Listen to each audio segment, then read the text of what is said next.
Hey guys, welcome back to another episode of Commentary. This time we are doing the middle part of Kamen Rider Faiz. Yes, the meat of the sandwich. Oh, there's a lot more than meat. There's potatoes in here too, and carrots and lettuce. And Why Swiss would you cheese. put all those? It's like potatoes and carrots on the burger, and I'm like, what? I'm just saying, there was so much here that when we went back over to like see what happened in these episodes, we were like, shit, that happened? So basically what happened is I told Scott, I was like, oh, let's do commentary today. And he's like, yeah, let me go do things. And then while he's out of the house, I'm like waiting and I'm like thinking like, oh, well, what happened? And I was like, oh my god, I don't remember anything. I remembered vaguely what happened, but then he printed out some cheat sheets, because those notes that we said we'd take, we totally didn't take.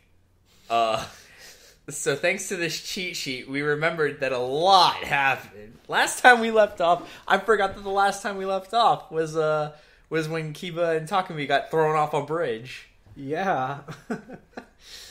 Oh man.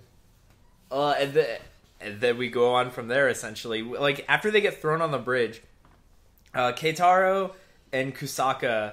I'm pretty sure Kusaka was looking for him. I don't remember if Kusaka was looking for him, but he was there. No. This is different. Because that Wait. that happened during the last time when each person from each other group found. Then what the fuck is the stupid thing talking about? Like, they both got their asses kicked. Oh, it wasn't it? Yeah. Oh! See, this is exactly why we needed a cheat sheet. See, alright, now they're in the warehouse, right? For, like, no reason? And then that's when they, like, run into each other with the asshole Lucky Clover guy as Faiz right behind them. They're running through the factory district. Or business, whatever. They're running through the abandoned quarry. I mean, the empty warehouses. I mean, the empty buildings. I mean, the uninhabited streets. Oh man, one of the 5,000 empty places that exist in Kamen Rider world. Yeah, in Sentai in general, Tokusatsu, I should say. Like the abandoned quarries of New Zealand. Yeah, because I think it's this time they kind of like, they both just kind of get out and they start asking each other, why is there a guy after them? Oh, yeah. Basically, Kiba and Takumi are both being chased by Faiz and Orphanox. And they both look at each other like, why are you being chased by an Orphanox? Why are you being chased by an Orphanox? How did you know about Faiz? How do you know about Faiz? And then they're just like... How do you know about Orphanox? How do you know about Orphanox? And then they're just like... it's a coincidence, and then they kind of just fuck off. Yeah, like they don't even. I was sitting there like no, you guys, no.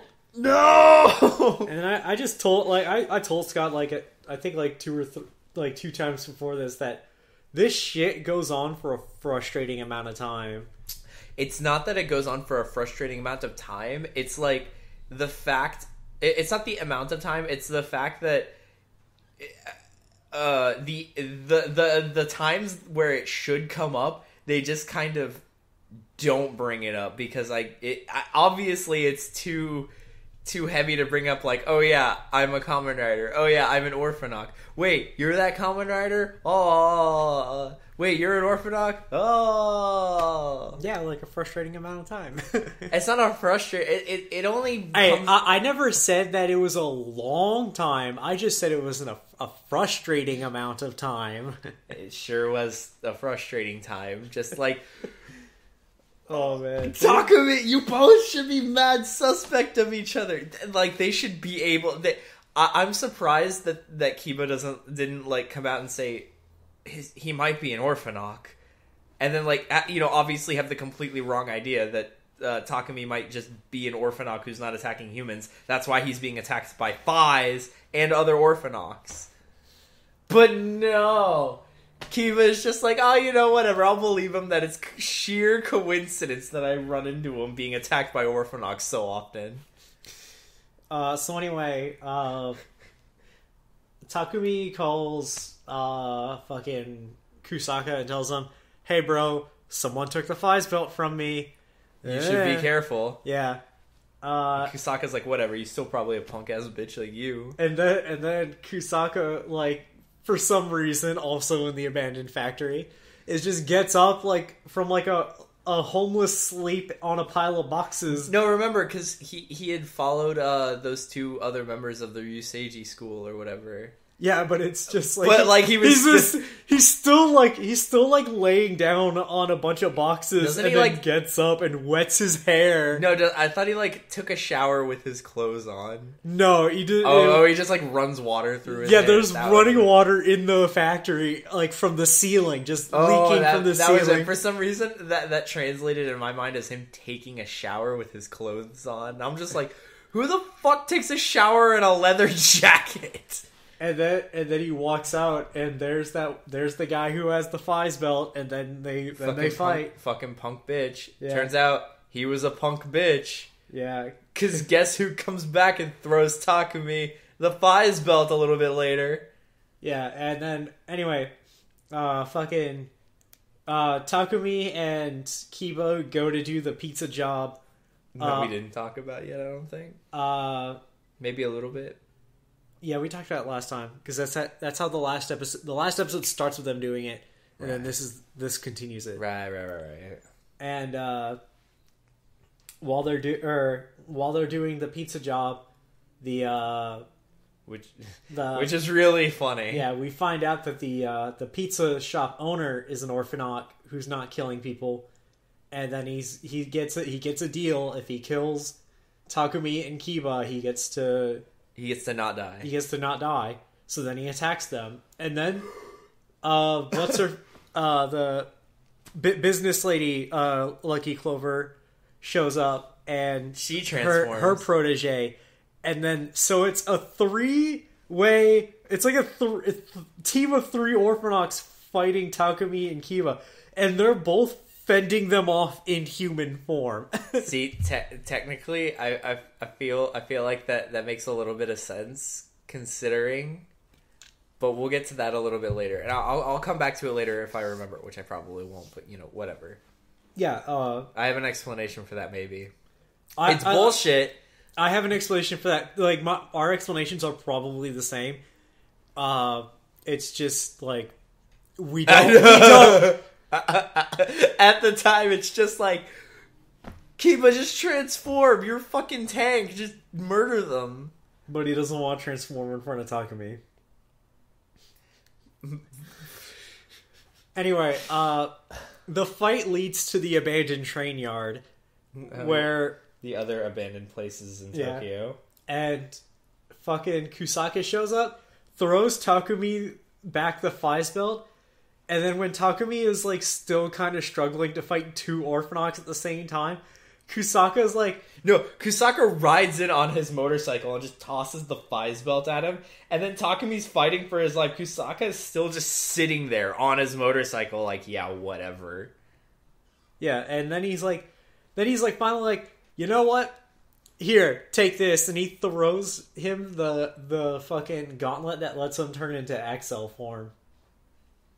And then he turns XL form and beats both the guys. I know. How nice of Kusaka to save Takumi's life by giving him a power-up.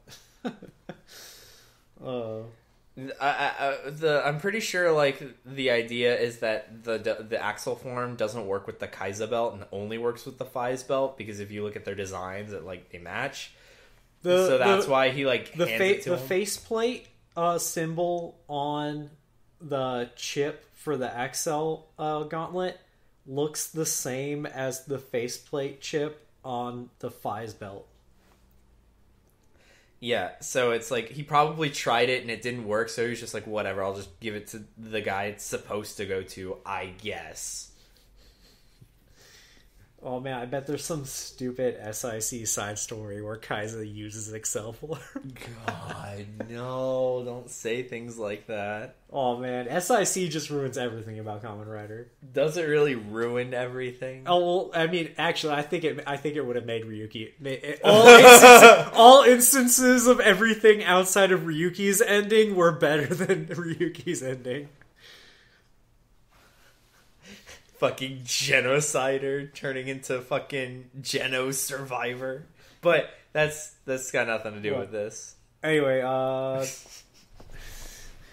then the episode ends with Kiba seeing Takumi Henshin as Faiz, and then goes Faiz, and he gets super triggered because he still thinks Faiz is evil. Yeah, because he still thinks Smart Brain has the Faiz belt. Which brings me to what. Oh man, I'm gonna be so upset. I'm gonna be so upset when we get to the thing I'm super upset about later. But whatever. So Takumi and Kiba have another death match as Faiz and Horse. That's what I like to think. That's what Takumi yells out in his head. Like when Kiba goes Faiz, Takumi's just like Horse. Yeah. Because the Orphanox don't get fancy names like in, I don't know, Kuga. Like in Kuga, the monsters technically had names, and the monsters in Ryuki didn't have names, but the contract beasts did. But here the Orphanoch do not have names. They're just whatever. They're just their human names, which we sometimes don't even get.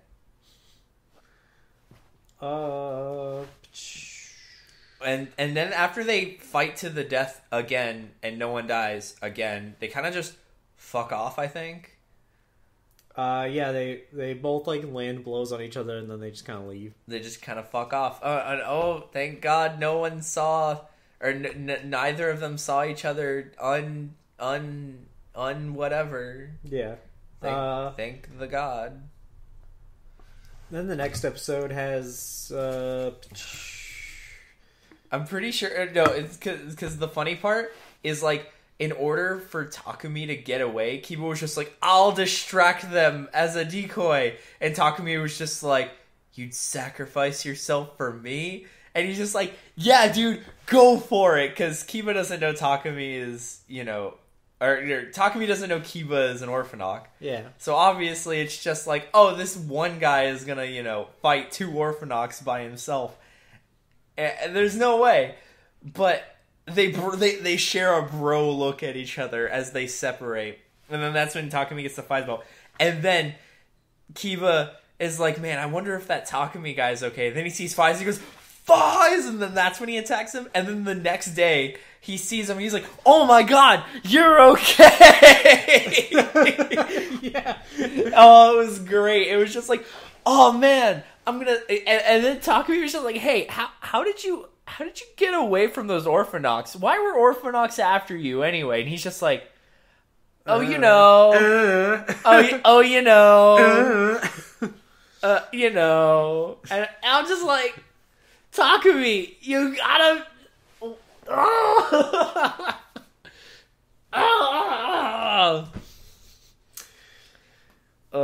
Anyway, fucking see.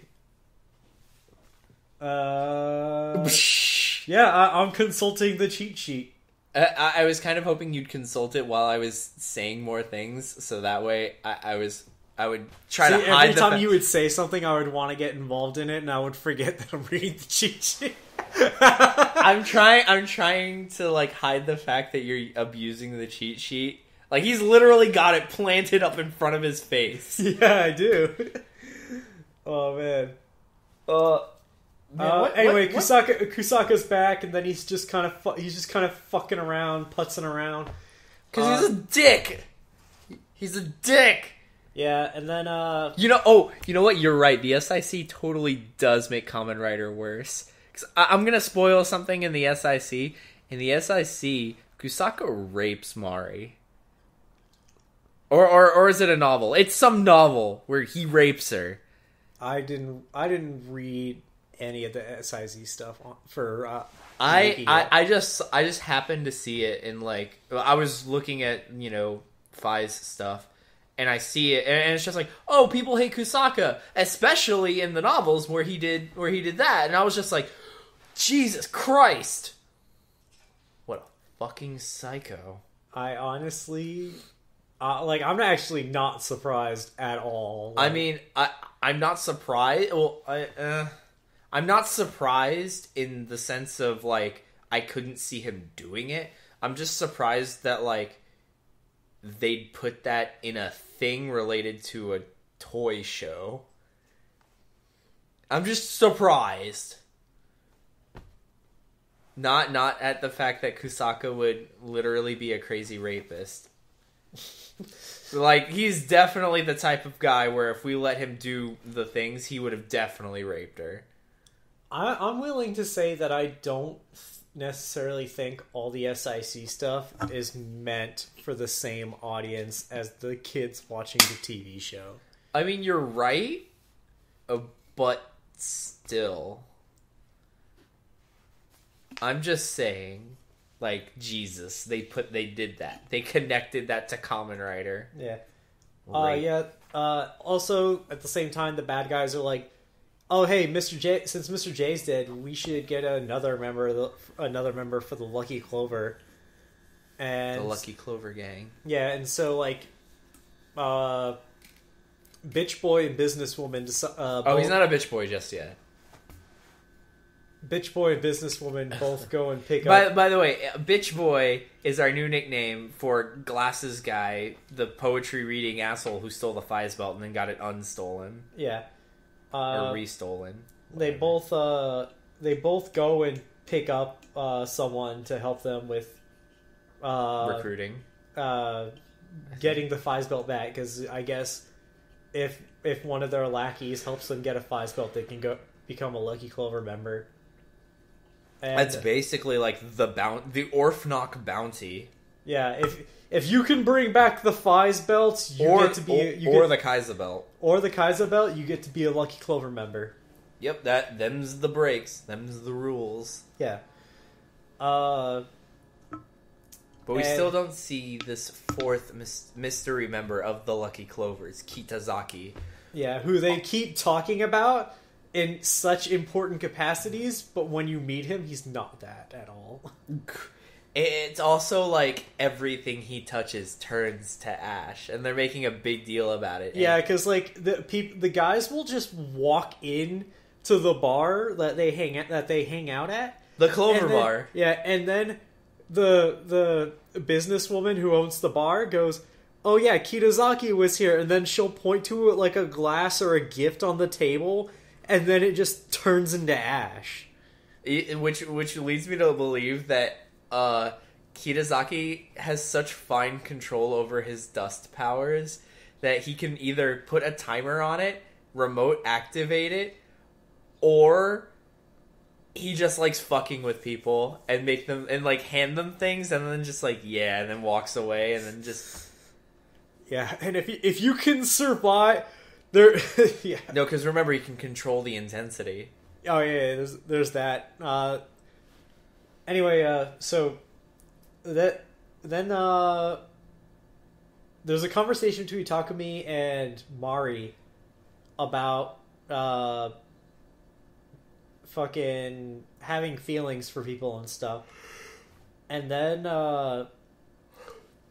they start talking about Kiba, and then Takumi's like, "Hey, do you like Kiba?" It's because Takumi knows that Kusaka's got like the massivest of boners for Mari, and I'm pretty sure it's like that. Yeah, and he's talking about it, and he's just like, "Yeah, do you like Kiba or something?" Yeah, and he goes, "Oh yeah, he's a nice guy. I think he would work. I think it'd be okay." And I'd accept that. Takumi gives her the seal of approval for going after Kiba. He's like, he's a nice guy. He tried to sacrifice himself for me. It didn't work out, but, somehow. Yeah, and Kusaka overhears this. So Kusaka calls out Kiba. Triggers his yandere side. Yeah, and while they're hanging out, or while they're at this other abandoned building. Man, no, it's an abandoned warehouse. Yeah, while they're at this abandoned warehouse, they use a lot of. They get attacked by another Orphanock. They get attacked by the businesswoman and the punk teenager she picked up, and so then both Kusaka and Kiba both henshin to fight. And they're both like, you? And I'm... And it's like, wait, Kiba doesn't know that there's a Kaiza, does he? No. Now he does. Anyway, they fend off the other two. And then, when the other two run away, I'm sitting there expecting fucking Kusaka to just turn around and attack Kiba. Oh, yeah. Because when he's talking to Kiba, he's just like, I can't let you have this thing that I want, or whatever. And then it's just like, after the battle, they kind of like stay silent and stand there for a second. I'm just and I just mutter under my breath, "Exceed charge," which is what the Hisatsu, or which is what the belt says right before they pull off their Hisatsus. And then I'm thinking to myself, man, Kusaka should totally do that, because then it would just solve all of his problems. The funny thing is, like, right at that moment, I looked at Scott and go, man, wouldn't it be fucking hilarious if you just heard "Exceed charge"? Yeah, it's like, man, that would solve. It's like, wow, this solves all of my problems. But no, it doesn't. They have a conversation, and then during the conversation, Kusaka finds out that Kiba doesn't know who Faiz is. So then he just says, oh, that Faiz is an asshole. Yeah, that Faiz is a smart brain asshole. You should totally team up with me. And then he's... And then 5 minutes later, he betrays Kiba. Yeah. Like, God. He has a conversation with Murakami, which is the new president of Smart Brain that met with Takumi and Mari earlier. Yeah, we finally remembered his name. By the way, it's on the cheat sheet. Yeah, that's what I meant by remembering. Murakami tells him yeah, if you kill the traitor Orphanox. Yeah, you can join the Lucky Clover. Yeah, because Kusaka was just like, I want to join Lucky Clover because the small fry around here don't entertain me enough. And I'm like, what does that even mean? Like, I'm like, Kusaka, why are you such a fucking shitbag? And he's just a shitbag, whatever. He's just a selfish fucking shitbag. And then he meets up with Kiba again. Yeah, he calls Kiba out, I'm pretty sure. Yeah, and when Kiba shows up, he just henshins, and they both start fighting. And then the other Lucky Clover members and the prospective Lucky Clover members show up. Oh yeah, that punk kid, because that punk kid like tries to attack Kusaka, I think, and he like knocks him down the stairs. Remember that? Oh yeah. And he knocks Kusaka down the stairs, and then Kusaka's like, what's going on? And then they all start attacking him and saying, we can't let a human into the Lucky Clover. Only Orphanox are a part of the Lucky Clover gang. And then he Hisatsu's the punk-ass kid, and then he dies. Yeah. And then Kiba is able to get away because no one's paying attention to him. Yeah. Which was the entire point of this entire ambush, which leads me to believe, like, wow, that is some really shoddy writing, because it's like, oh, hey, look, let's deal with this guy, but not until... It's like, let's deal with this guy, but not deal with this traitor. I remember, during this fight, Takumi shows up, and I was just sitting there thinking the whole time, like, man, I'm just waiting for Kiba just, like, look around the corner, see Takumi, and just run back into the ambush.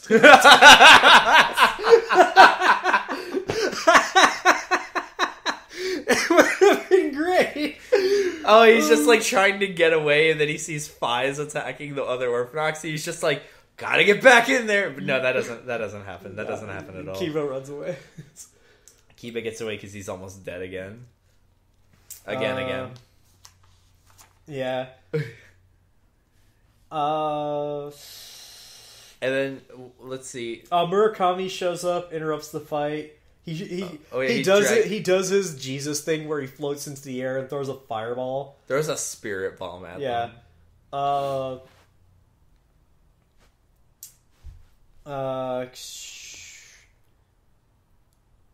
forget what happens after that, though. There's some dumb shit.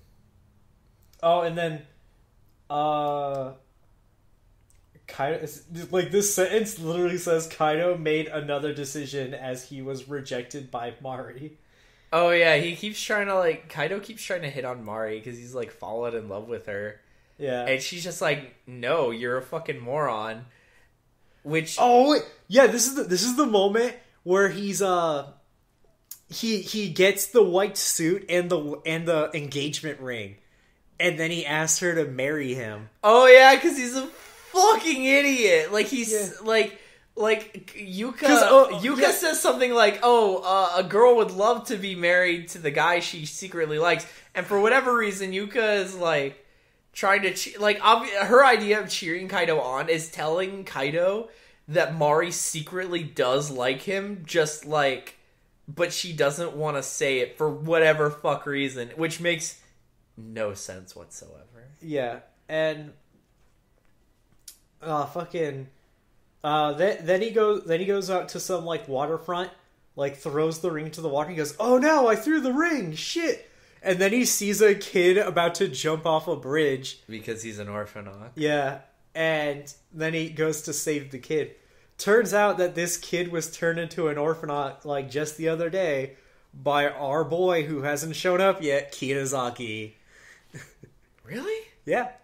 Because while they're at the bar, Murakami gets a phone call, and he goes...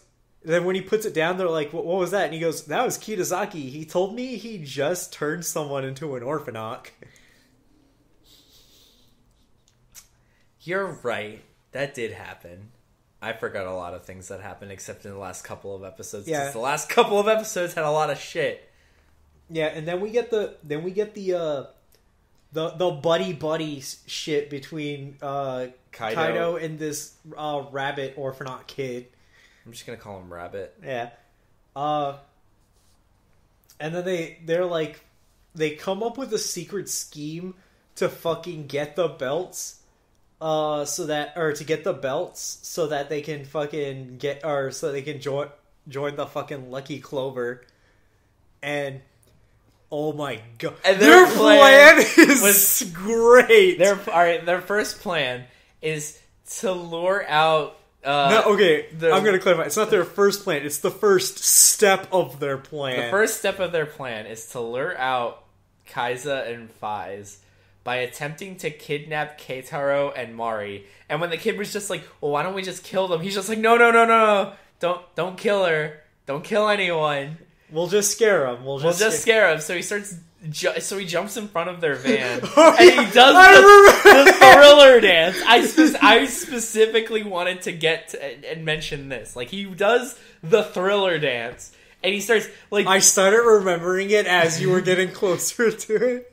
He starts waving his arms in, like, the oogity boogity, wibble wobble fashion, and he does the thriller dance, and he's like making the that kind of deal. And I'm like, oh my god, this is the greatest thing I've ever seen. Like, just, I really super hope that was just like, all right, we're gonna shove you in front of this van. We want you to just act like you're acting scary, but if someone stupid thought they were acting scary. And then the actor just ad-libbed the fucking thriller dance.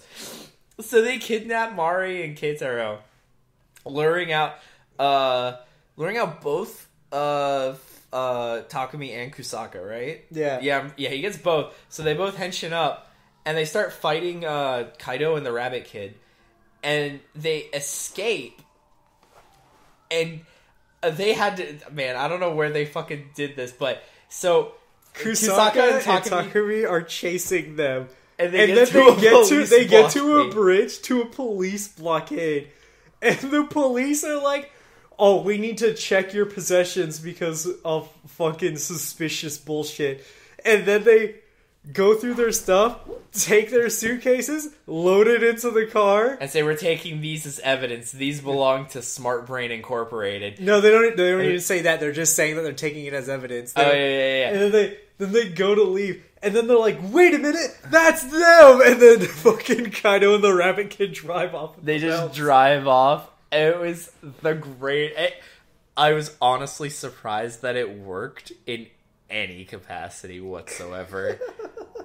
it happened. Like, they did a thing, and it worked. But unfortunately for Kaido and Rabbit Kid, when they get there to, become members of Lucky Clover and enter the paradise that is Lucky Clover. Turns out only one of them can join. Because Lucky Clover is only supposed to have 4 members because of the 4-leaf Lucky Clover. But we only have 1 opening. So then Kaido and Rabbit Kid are just like... Or Rabbit Kid keeps calling Kaido Senpai. He's like, Senpai, I'm gonna join the Lucky Clovers. And Kaido's just like, kind of whatever, I guess. Yeah, and then fucking... They're told that they're told that the one who beats Kiba gets the spot. And then Kaido's like, oh man, I can't do that. And then he's just like, Rabbit Kid, you're definitely not going to be able to do that. You should definitely give up. Yeah. Because Kiba is an original, and he's way stronger than this kid. Yeah, fucking Kiba beats the shit out of this kid the first time. Oh yeah, and he runs away like a little bitch. Yeah. Then we get the But he's not done. He's not done yet. Yeah. He's scheming. Yeah, then we get the he kidnaps Osada, and then he starts beating up Kiba. Because he's just like, oh yeah, if you do anything to me, you'll never find her and she'll die. Yeah, and then fucking Kaido comes down the stairs and goes like, oh, he comes down with Osada in his arms, puts her down, and then says, this isn't what I meant when I told you to become a monster. No. He's like, yeah, I told you to reject your humanity, but not rejecting my humanity is one of my good points. And then alright, so I want to point out that first, for whatever reason, Kaido develops this thing where he snaps his fingers before he turns into an Orphanoch, and then the kid starts doing it, and I'm just like, he never does it again. And I'm just like, I'd rather he just say henshin. See, the thing is that there's really long bits of Kaido never henshining, which is why we never really see it since he does it then. It's okay. Kaido is pure and loved in this world. Yeah. So then Kiba kills the Rabbit Kid. Oh, no. He gets away, and I'm pretty sure Kusaka shows up and murders him. Oh, yeah, he gets away. He runs away, and he's just like, with these hands, I will become an Orphanoch that rules the world. And I'm like, kid, you are definitely shooting way above your pay grade here. Yeah. And then Kusaka is just there for no reason. Okay. And murders him. So, on the writer's side of things, well, while all this is happening, fucking, look at your cheat sheet, my guy. You're right. Why stop now? Man, what was happening with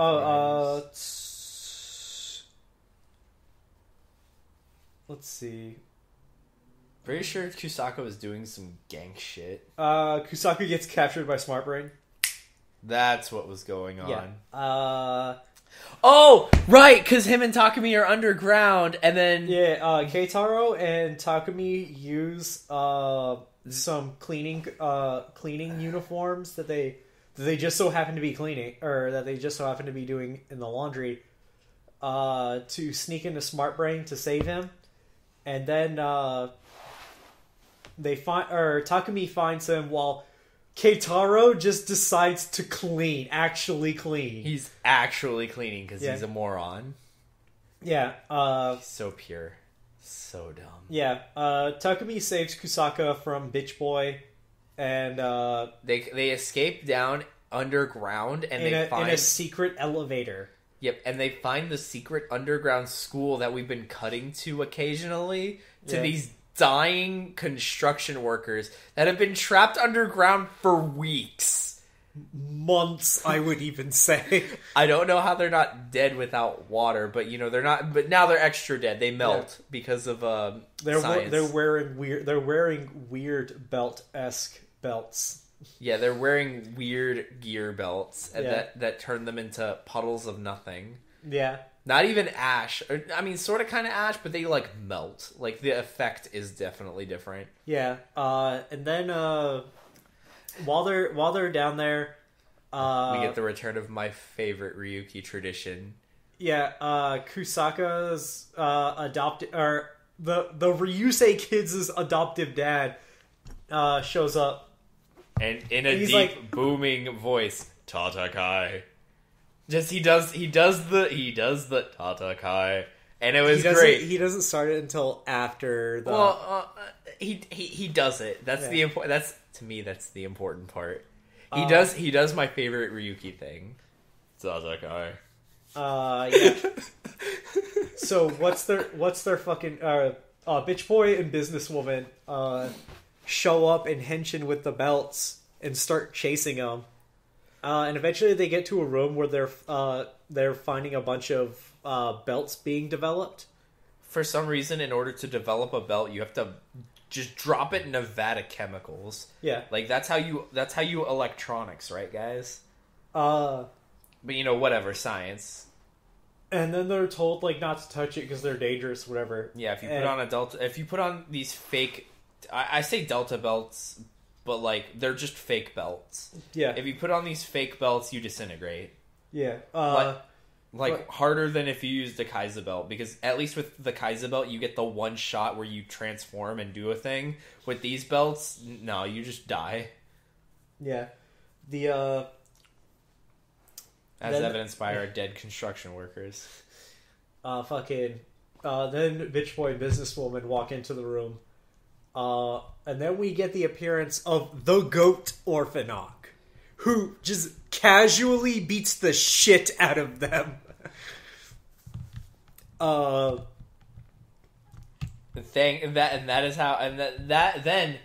As Bitch Boy, because he got after he gets knocked down and the belt falls off and dehensions, Takumi grabs one of the fake belts and slaps it on him to try and murder him, and it was so great because I was just like, "Oh my god, Takumi, that was so smart!" Yeah, But then it doesn't actually kill him, but it gives Takumi enough time to grab the belt. It definitely doesn't. It doesn't kill him, but it does take him out of the fight.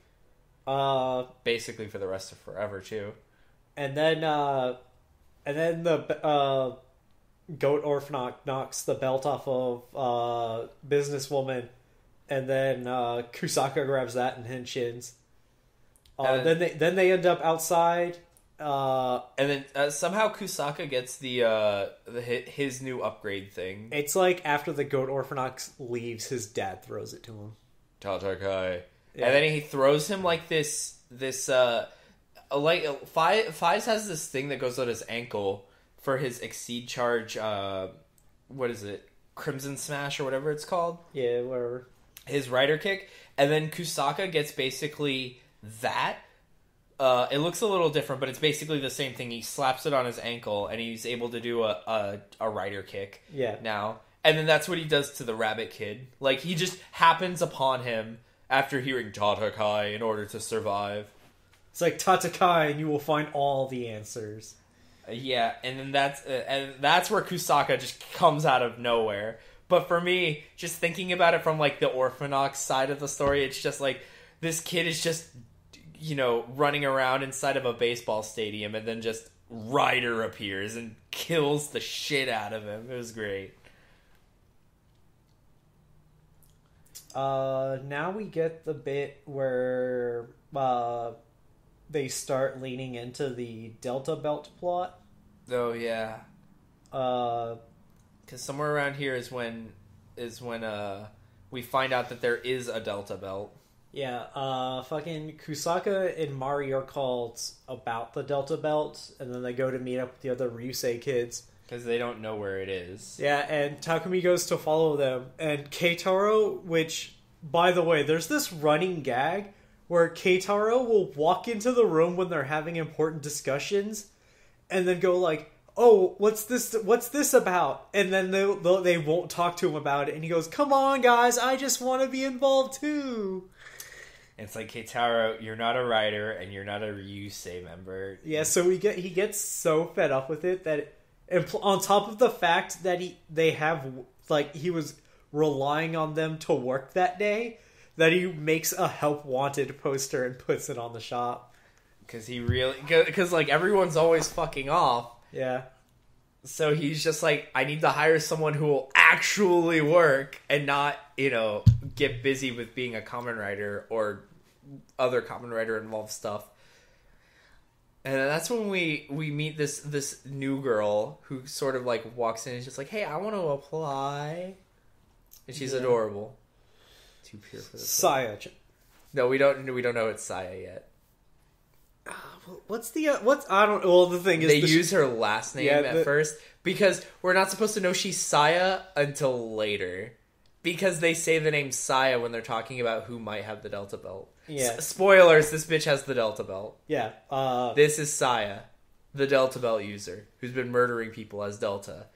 Has one of my favorite lines, is like, they come across a dead Orphanok who like erupts into red flames instead of the normal blue, and then that's how was it one of the Ryusei kids or Kusaka? Someone says like that's how we knew it was Delta. He's like, anything that's destroyed by the Delta Belt or anything that's attacked by the Delta Belt is engulfed in burning red flames. I'm like, shit.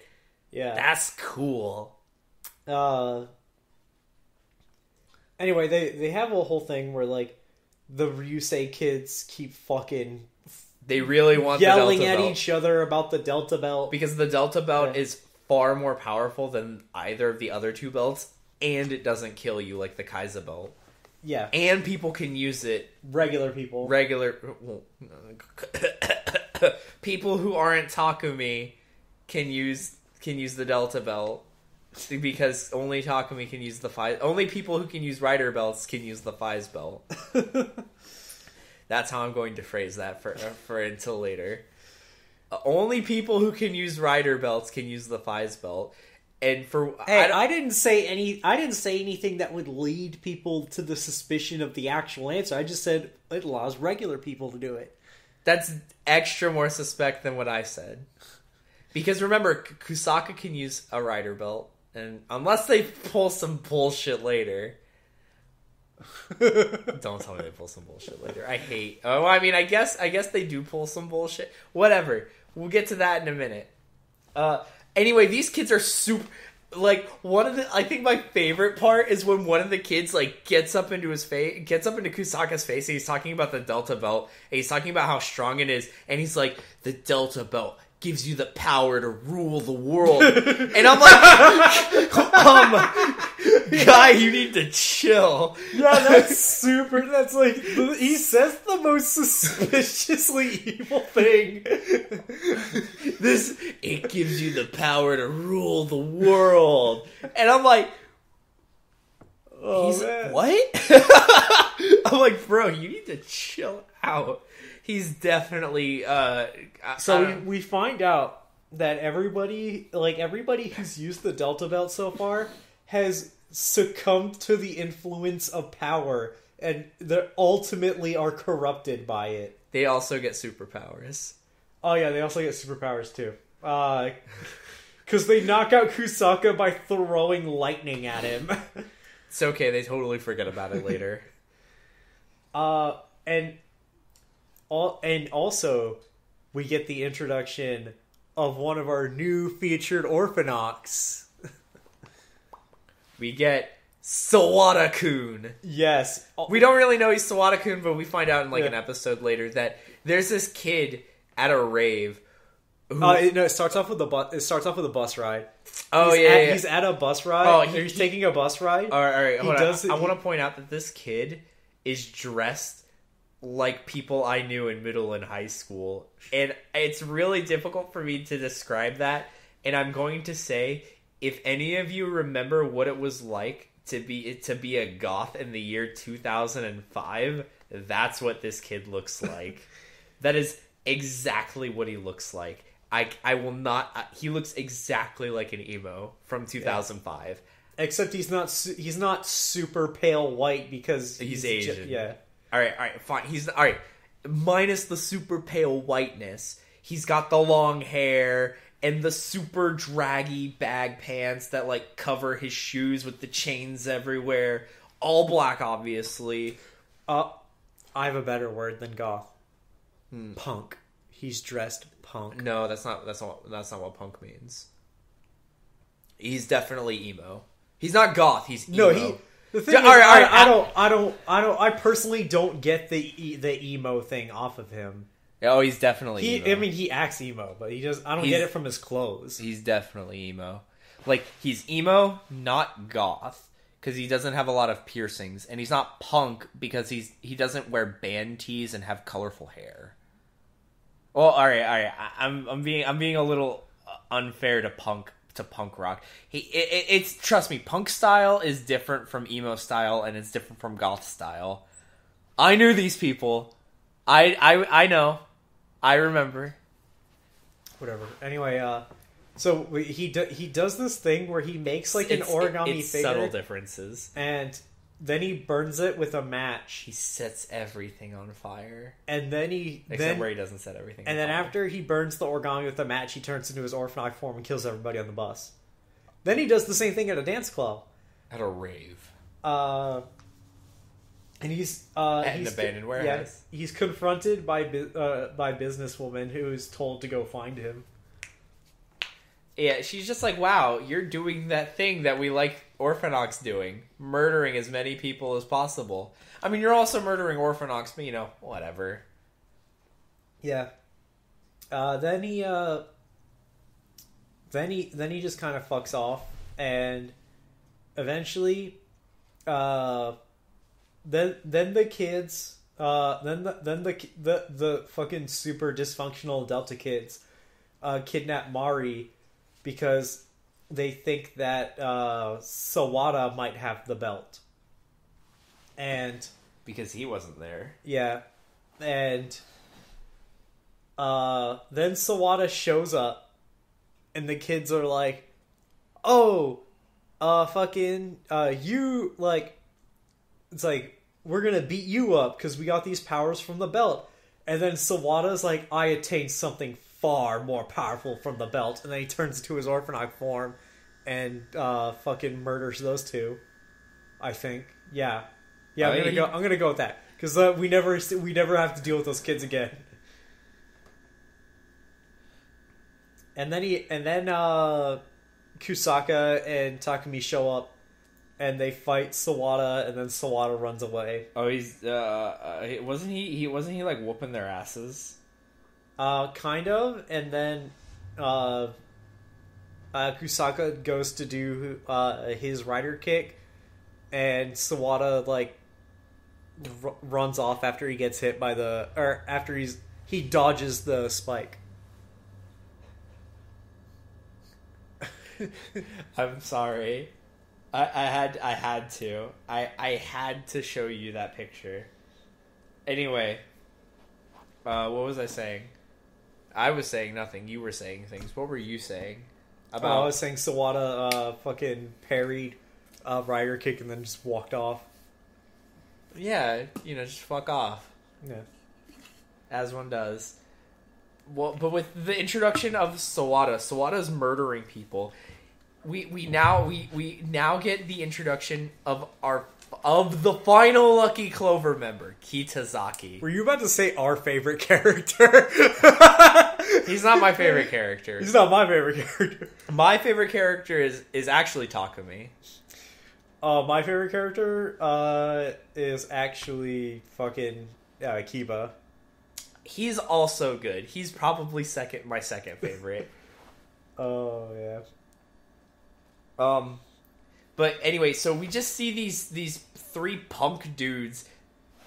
See, these are punks. These are punk dudes. You can tell by their style, and they're ganging up on this weedy guy. He looks like a stick. His clothes are hanging off of him and don't fit him right. And they're like, "Give us the money!" Ugh. And he's just like, "Hey, I wouldn't touch me if I were you." And then one of them like brushes up against him, and then he just disintegrates. Disintegrates. Yeah. And then the other two are like, what by the way, I want to mention that Kitazaki looks like this kind of dirty, like, really, really small, like... He's not that small. He's, like, average height. He's kind of like... Well, he's weedy. He's really lean. He's very thin. Like I said, he's very thin, and his clothes are, like, his clothes are stretched too big for him. I just said all that. I was reading the paper. Should be able to read and listen at the same time. No, I can't anyway, this kid looks like he wouldn't be able to break you in half, but then he disintegrates this guy because he brushed up against him. So then the other guys are like, oh! And he's just like, dude, guys, I tried to tell you. And then one of them tries to punch him in the face, and then he disintegrates. And he's just like, hey, third guy, let me ask you something. What's fun in this world? I don't find anything fun anymore. What's fun? What do you find fun? You know what? This is kind of fun. And then he just walks after him with that, slasher movie killer walk. And the guy is like, and he runs outside of the abandoned parking lot, or the abandoned parking garage that they're in, into a park. And he hides underneath some bushes. I'm like, guy, you need to keep running. And then Kitazaki walks out. He doesn't even transform. He just holds out his hand, and a wave of death turns the park into nothing. But for whatever reason, does not affect the guy. So just all the bushes and trees and whatever are just reduced to dust. He just has absurd control over it. Yeah, I know. Just Kitazaki just actually has absurd control. Because there's those stupid people who have to, like, shoot the tentacles out to pierce, like, yeah, your heart to get that to work. Kitazaki can just will it, and it happens. Fucking... So they go on continuing to talk about the mystery of who has the Delta Belt or whatever. And then they say, like, oh, maybe Saya has it. That's the other person that was in our little group. And she was the one to originally receive it. And then Saya and Takumi fucking have little bonding moments or whatever. And fucking Saya's like, oh, hey, I got something that you should have. And he goes, oh, really? And then he gets a call because fucking Kusaka and Mari Kusaka, Mari, and Keitaro are being attacked by Orphanox or whatever. So then they I think this is at the same time that they recruit Sawada to be a Lucky Clover member too. Yeah, they're prospecting him because he's super strong. And so then he shows up and they start fighting, and they tell Mari and Keitaro to run away, so they start running. Then Saya shows up and says, Takumi, take this. And he goes, what? And then Kusaki's like, that's the Delta Belt! And then she gets murdered. Yeah. No, she tries to put it on, and then she gets stabbed. Whatever. And then not only does she get stabbed and murdered, but all the Lucky Clover members and Sawada show up, and Kitazaki, and then Bitch Boy picks up the Delta Belt, and then Kitazaki goes, hey, I want that. That's mine now. And without any argument, none whatsoever, hands Kitazaki the Rider Belt. Because what are you going to do to this guy? What? Oh my god, like, Kitazaki is just so grossly overpowered, and the Delta Belt just makes it even worse. Dude, even when even without the Delta Belt, he's just too strong. He's so strong that having the Delta Belt was just unfair. Having the Delta Belt is like a limiter for him. Because when he's got the Delta Belt, he can't use his disintegrate power. Yeah. So he fucking turns into Delta and beats the shit out of Takumi and fucking. But then, for whatever reason, Bitch Boy attacks him because because they made a bet. Like whoever. No, that hasn't happened yet. No, what he does is he goes to attack. He interferes. That's what happened. He goes to attack he goes to attack Kusaka, and then fucking Kitazaki beats him up for interfering. For just interfering. Because not only were they about to gang up on them, because I think Kitazaki was just like, oh, now it's gonna be fun. Let's all do this. And then he was like, wait a second. He henshins and he goes, wait a second, guys. I got this by myself. Let me do this. And I was just like, isn't that the opposite of what he just said? Yeah, he immediately changes his mind because he wants this because he thinks it's more fun. It was more Tanoshi. Yeah, and because of that, thankfully our people are able to get away. See, this is the problem with like having fights to the death, but then having no one die, because then you have to come up with like bullshit reasons for everyone to just fuck off and leave. But it's fine. It's kind of meh that they just hand Delta off to literally the only character that doesn't have to do anything, and he's also a character who doesn't give a shit about doing anything. He has no urgency, so that like helps keep Delta out of the picture for a while. But like, whatever. Yeah. Also, they did all this build up talk about them going like for the other Lucky Clover guys, where they're like, oh, hey, fucking, we probably shouldn't make this super important decision because Kitazaki's not here. Who knows what he'd have to say? And then when you meet Kitazaki and find out the type of character is, you realize that he would have never gave a shit about any of the conversations that they had, honestly. Yeah, basically. Like, oh, yeah, sure, let whoever the fuck you want join Lucky Clover. I don't care. Yeah, and... He's the I don't care type of character. Yeah. Like, I just want to do my thing. Yeah, he just wants to have fun. And that it's also, like, I'm just realizing now, like, the whole time that they've been dealing with, like, that the Lucky Clover have been dealing with fucking Takumi and Kusaka with the belts, I'm starting to think that none of them ever told told Kitazaki about the fights over the belts, because that's the only reason he comes back, is because he wants to get involved in that. I don't know, maybe he talked to Psycho, the bar lady girl, at some point about it. It's not until he questions what's his fucking face about it,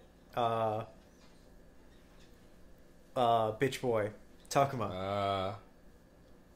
Yeah, because he just happens upon him while he's reading poetry and goes, "Hey man, what's going on?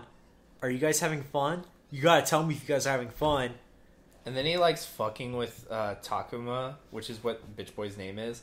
And see, this is the part where you realize that Kitazaki has super fine control over his power, because he like takes his knuckles and grinds it into Takuma's face and only starts partially disintegrating his face instead of turning him into just a pile of nothing. Yeah. It's great. Oh man.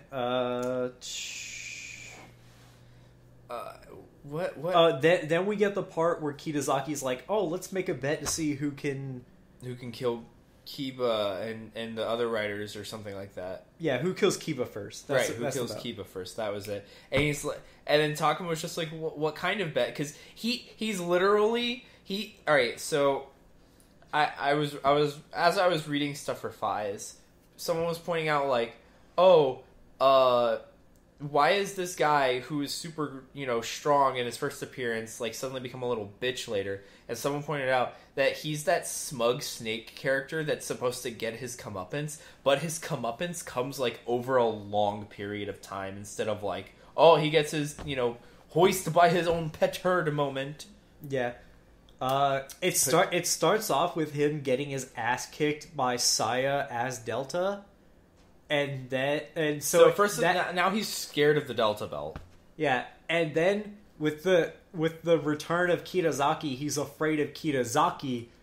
And let's not forget the time he technically almost died from that experimental fake belt. Yeah, I also attribute it to that because he like legit was writhing on the ground in pain, or well, his Orphanoch form. I feel like he got over that like kind of fast. No, he almost died, and he's got like shakes in his hands afterwards. Like it's not just Kitazaki. Like it's all of this combined.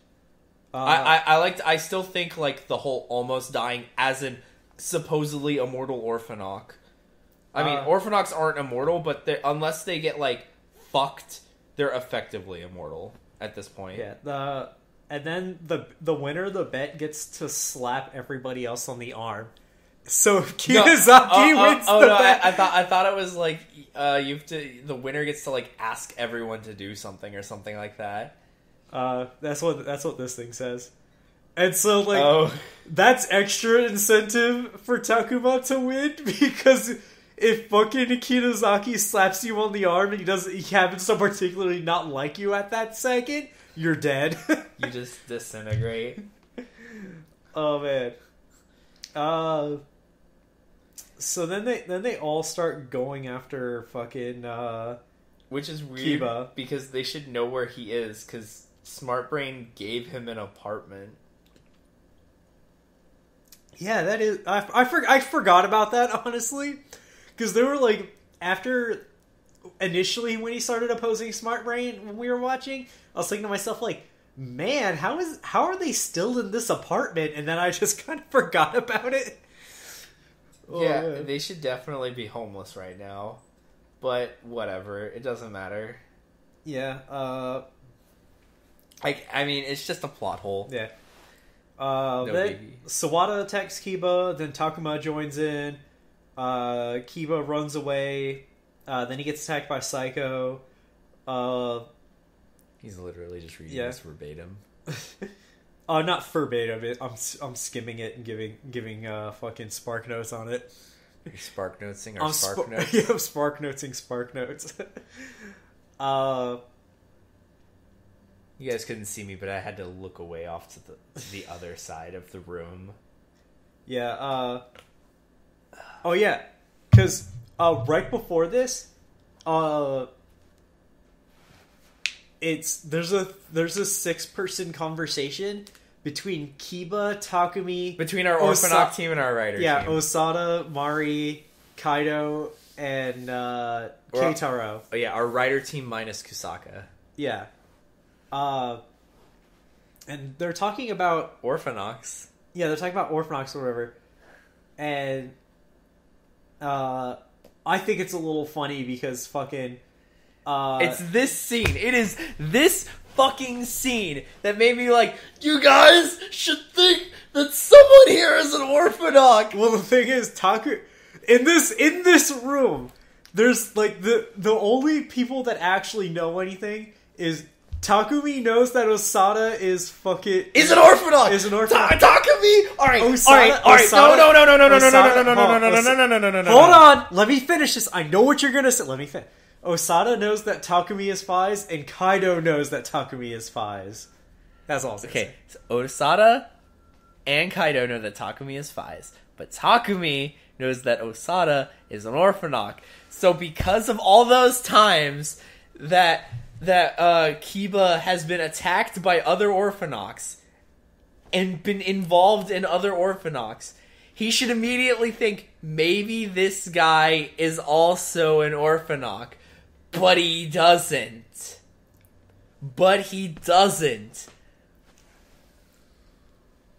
It's an entire roundtable conversation of just like, so what do you guys? How do you guys know about Orphanochs? Wait. It's just a thing. How do you guys know about Orphanochs? It's just a thing.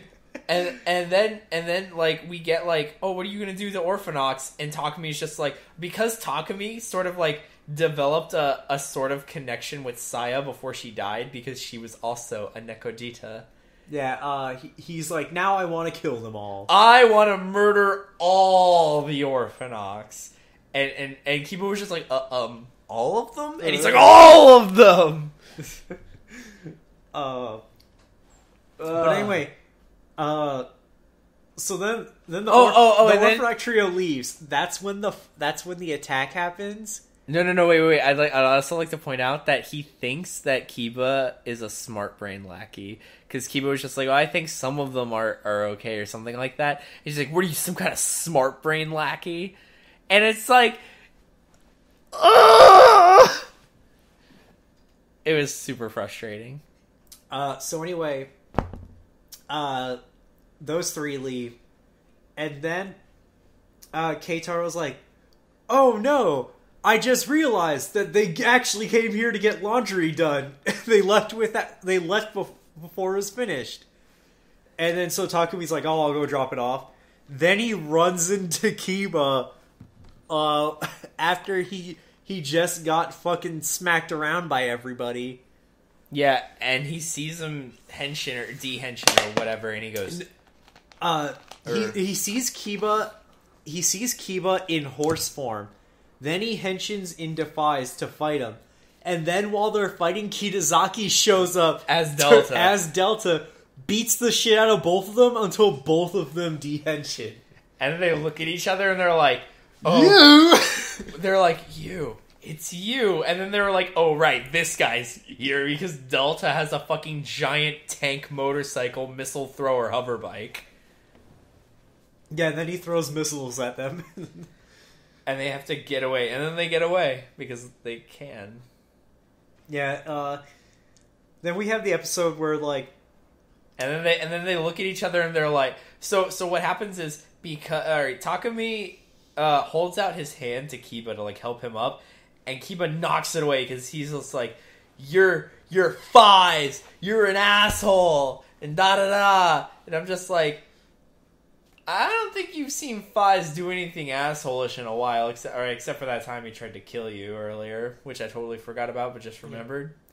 Anyway, Kiba goes to has a conversation with Mari about Takumi, and Takumi has a conversation with Osada about Kiba, and then they're like, oh yeah, they're both both conversations cool are like, they're both pretty cool guys, and then they meet up and they start talking.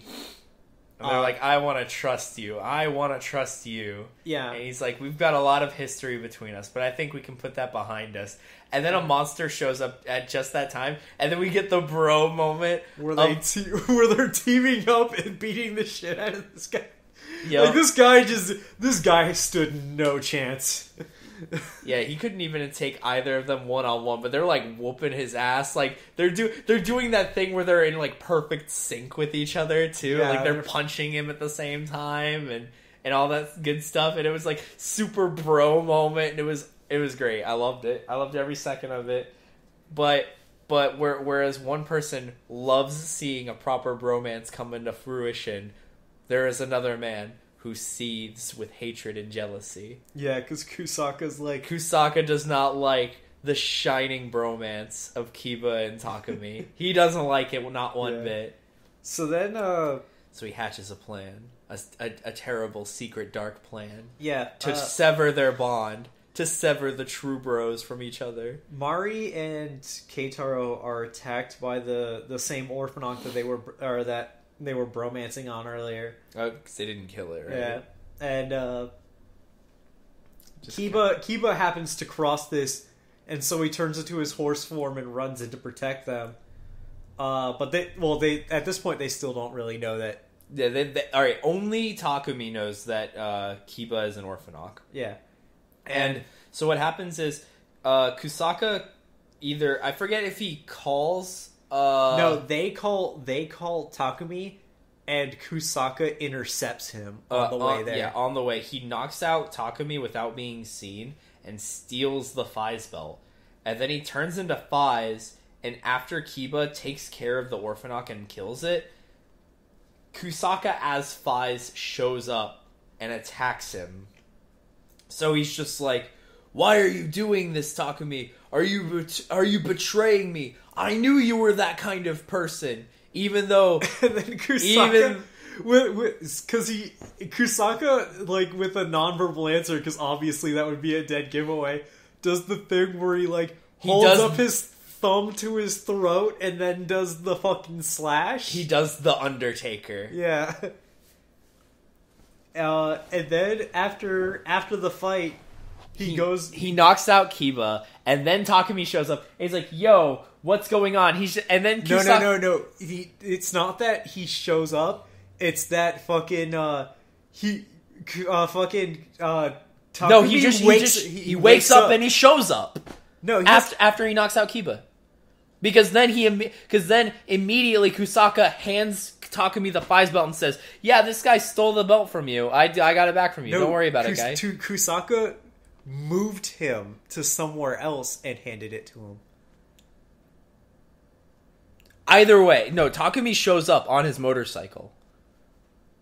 I'll tell us to pause this right now. We can go check. No, I don't feel like it. Exactly. So then Kusaka enacts part 2 of his plan. After part 1, make Kiba think Takumi is attacking him. Part 2 is make Takumi think Kiba attacked him. And then that becomes like this entire stupid misunderstanding thing, because Kusaka is a fucking jackass shitbag. It's an entire misunderstanding thing that lasts for like 3-ish episodes. Yeah, but one of the big problems about it is, like, alright, so one of the things is Kiba is just like, alright, Kaido, I need you to give a message to Inui Takumi. Oh yeah. By the way, leading up to this. Oh god. Leading up to this. I know what you're doing. Kaido and fucking Keitaro have a talk with each other about, like, their unrequited loves, and then they decide to just They need to change.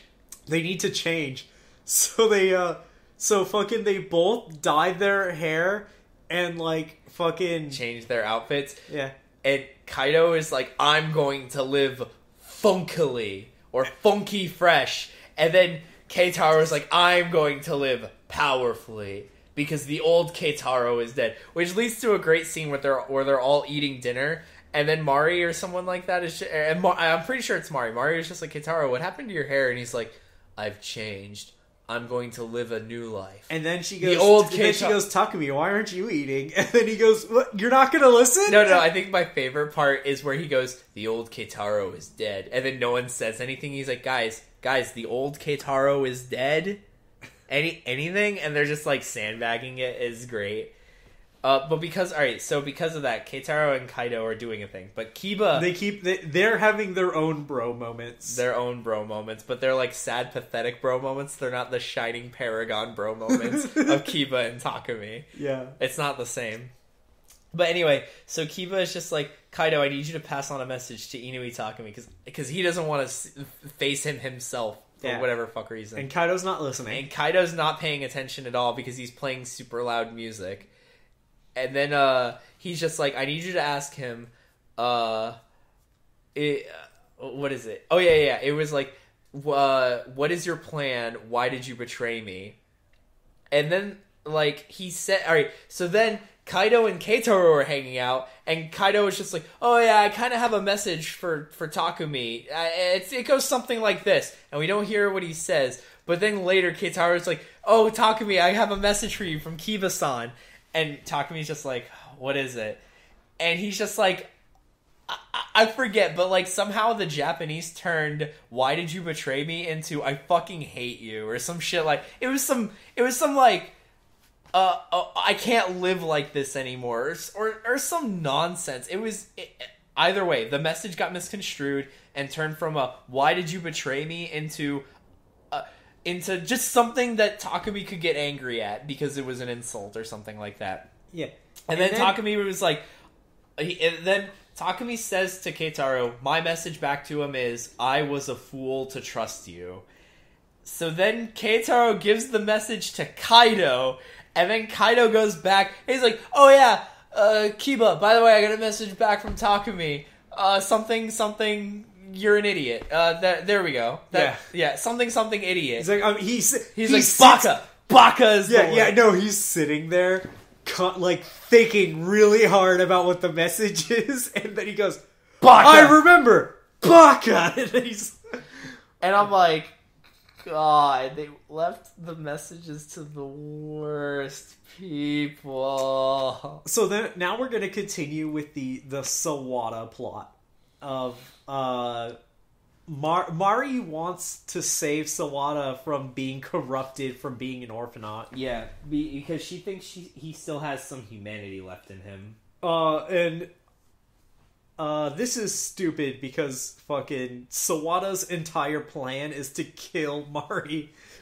He needs to kill the one he loves, Mari, in order to become a true hero. I mean, true orphanaut. He needs to sever all of his connections with humanity. Make that sacrifice to become a orphanaut. So then, they keep trying to have meetings with each other that get interrupted by things. Like, other orphanauts. Like, other orphanauts. One time, Kusaka shows up and almost rider kicks fucking Sawada, and then Mari pushes him out the way. No. You're skipping the part where Sawada scurries down the side of an electric dam. I just wanted to point that out.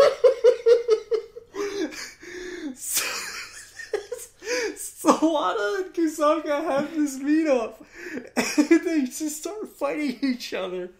And during the fight, fucking Kusaka hits Sawada over the side of the bridge, and before he can fucking do any more attacks or anything, Sawada just crab walks down the bridge really fast in a way. The CG was fantastic. I loved it. I was like, he better not come back and talk about how he's gonna become a true monster after he just did that. It was perfect. It was literally perfect. But no, you're also before he accidentally rider kicks Mari or no, yeah, Mari and Sawada meet up. Then they get interrupted by an orphanaut, and then Sawada fights off the orphanaut, and then Kusaka shows up and fights Sawada. Yeah, and then he's about to rider kick him, and Mari pushes him out of the way. But thank God our boy Takumi comes in and blocks the rider kick with his motorcycle. And then the motorcycle doesn't explode for once. And then fucking Takuma steals the Delta Belt from fucking Kitazaki. And then as he's walking away, Kitazaki throws a car door at him and then says, "No, that's mine." That was a great moment. Oh, man. It was... All the little moments are what sell it. So then fucking Takumi meets up with Sawada before another planned meeting between Sawada and Mari. And says, "Hey man, I'm not here to fight. I'm just here to fucking talk." And then they have a conversation, and then Takumi leaves. Yeah, because Takumi asks him why he's so into Mari or whatever. And he's like, Mari's the only one who can bring me back, or who can bring back my humanity or some bullshit. And then Takumi's like, "Okay, got it," and then leaves without hearing the rest of it. That proves to be the most tragic of decisions. Yeah. Saeko, aka businesswoman, attacks Mari, and then Sawada shows up to help. And then Takumi shows up to also help. Unfortunately, what Sawada's helping is himself. Yes. As he attacks and kills Mari. Yeah, he kills her. He does a 1-inch punch and breaks every bone in her body. He ruptures her organs on a cellular level. We're joking at this point, but he punches her so hard he leaves a flaming crater. Oh, no, I'm sorry, that wasn't a flaming crater. Oh no! Because you got really confused because I was like, oh no, that's the burnt piece of origami. Yeah. Okay, so what happens is he's talking to Mari, and he holds up an origami thing, and that's how because Mari remembers that he used to give origami to people and whatever after he like made them trip and fall. But he gave her this origami thing, and she's just like, oh, so you aren't a fucking asshole anymore, and he burns it, and she's just like, oh, and then that's when he 1-inch punches her in through like a bunch of crates or whatever, because obviously they're in an abandoned warehouse. There's gotta be empty crates. The way the camera angle, yeah, there was fire in front of Mari's like dead corpse, and I go, did he leave a burning crater from punching Mari? And I go, oh wait, that's just like the burning origami frog on the ground. Oh my god.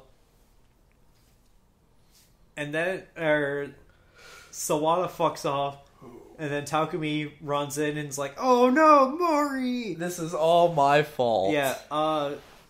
Takes her to the hospital, and then Kaido. She's in a coma now. Yeah. Kaido and Keitaro are having another one of their stupid fucking bro moments.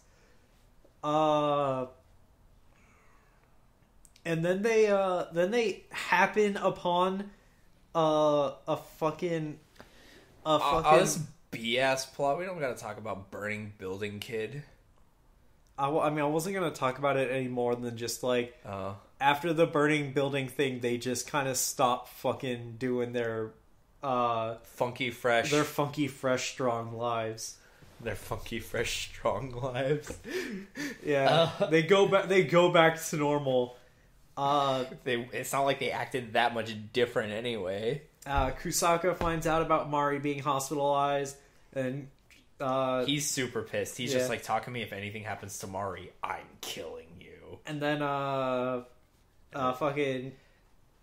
Kusaka tells... Alright, the Kiba comes to visit because he hears about it. And so then what happens is Kusaka's there, and he goes, yeah, Inui Takumi did this. He attacked Mari. He's the one who put her here. And Kiba believes it. I don't know why. Alright, my problem is, okay, even if everything Kusaka says is technically plausible because he says that Takumi, as Faiz, is only interested in fighting in order to increase his strength, and is selfish and all this other stuff. Even if Kiba could possibly believe this, because he doesn't know Takumi that well, he has more. First of all, he has more interactions with Takumi than he does Kusaka. His introduction to Takumi, or him meeting Takumi and Mari, is basically he thinks that they're siblings, which shouldn't make any sense. Kusaka tried to kill him. No, Kusaka tried to knowingly murder the shit out of Kiba. I don't know why I wouldn't. If anyone tried to kill me, I wouldn't believe a goddamn thing they'd say ever.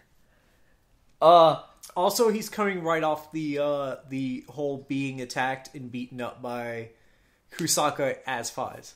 I guess, but I still... Alright, but, like, thinking about it, is, like, he knew Mari well enough to say, hey, what kind of person is Takumi?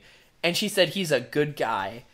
And it's like, unless he somehow thinks that Takumi was playing some kind of super long game, attacking his own supposed quote-unquote sister, that none of this would still make any sense. I still don't think the sister part was a part of the lie.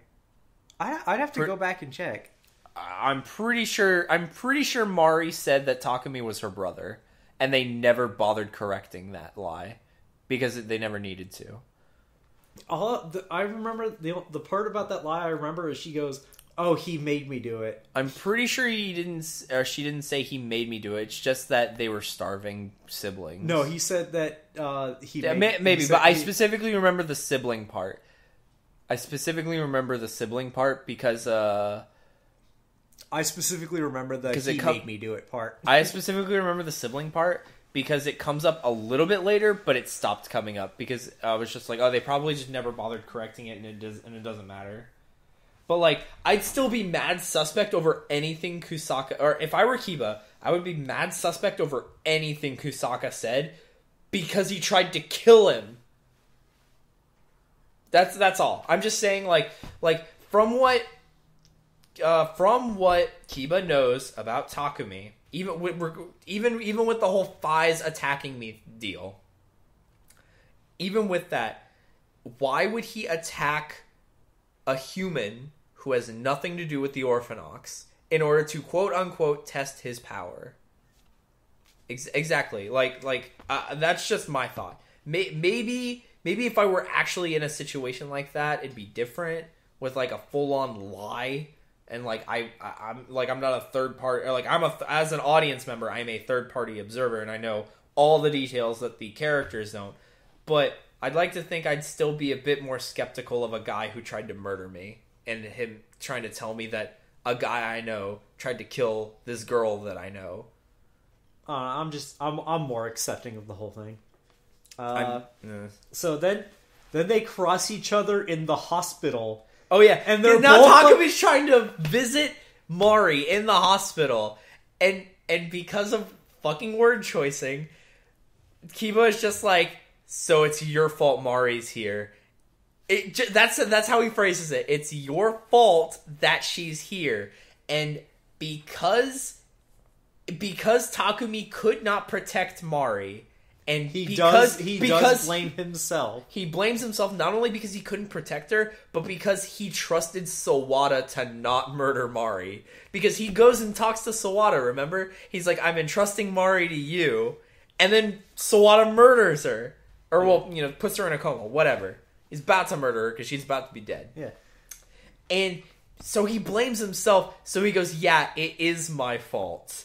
What of it? And he goes, and then he says, this doesn't, then he says to Kiba, this has nothing to do with you. Yeah.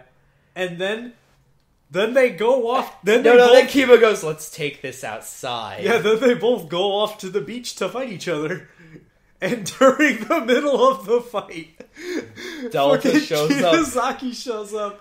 And then they're like, get out of this! And they fucking beat up Kitazaki. And Kitazaki's like, damn, even I can't get in on this bromance. Kitazaki's like, man, they're too heated at this moment. I'll just fight the winner. And then they both fight to a draw. And then Kitazaki's like, damn it. No one for me. That sucked.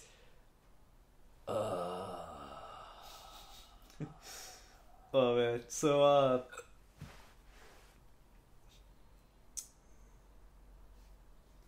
then, fucking...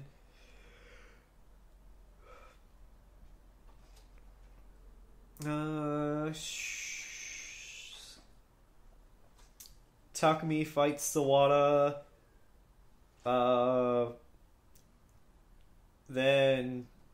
Fights him, hesitates. Sawada uses the hesitation to fight him off. It says in here that Sawada's still battling his humanity. Oh no, my bad. I'm reading the wrong one.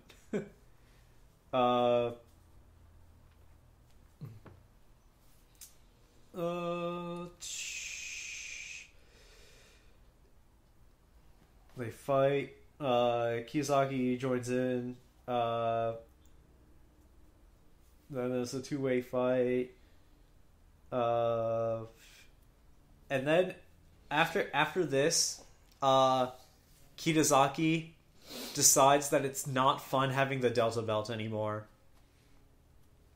And he goes back to the Lucky Clover, and he does this thing where he's like, man, the Delta Belt was boring, so I got rid of it.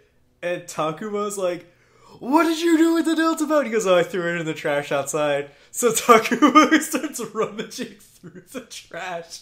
And this mother and child walk by. And the child's like, Mom, what's that guy doing? And she goes, don't look at that. Just leave him alone. He's weird. And Kitazaki tells Psycho's like, oh, I didn't really put it in the trash. I was just doing it to be funny. And then he gives the Delta Belt to fucking, what's his face? Sawada. And he goes, you'll probably have fun with it. And the remaining Ryusei school kids, all 2 of them, 3, 2.5, yeah, show up to fucking Mari's funeral, or no, her deathbed. Yeah, her deathbed, or whatever. And then there's this one guy who I gotta go home, who keeps wanting to not be involved in any of this bullshit.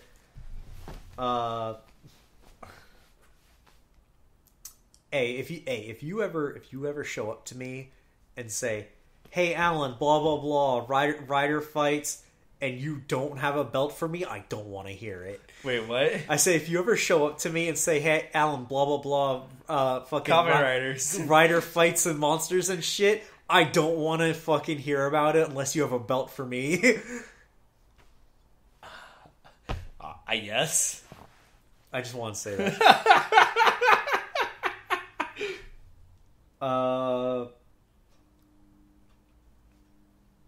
It's also at this point that Takumi decides that he doesn't want the fucking Faiz belt anymore. And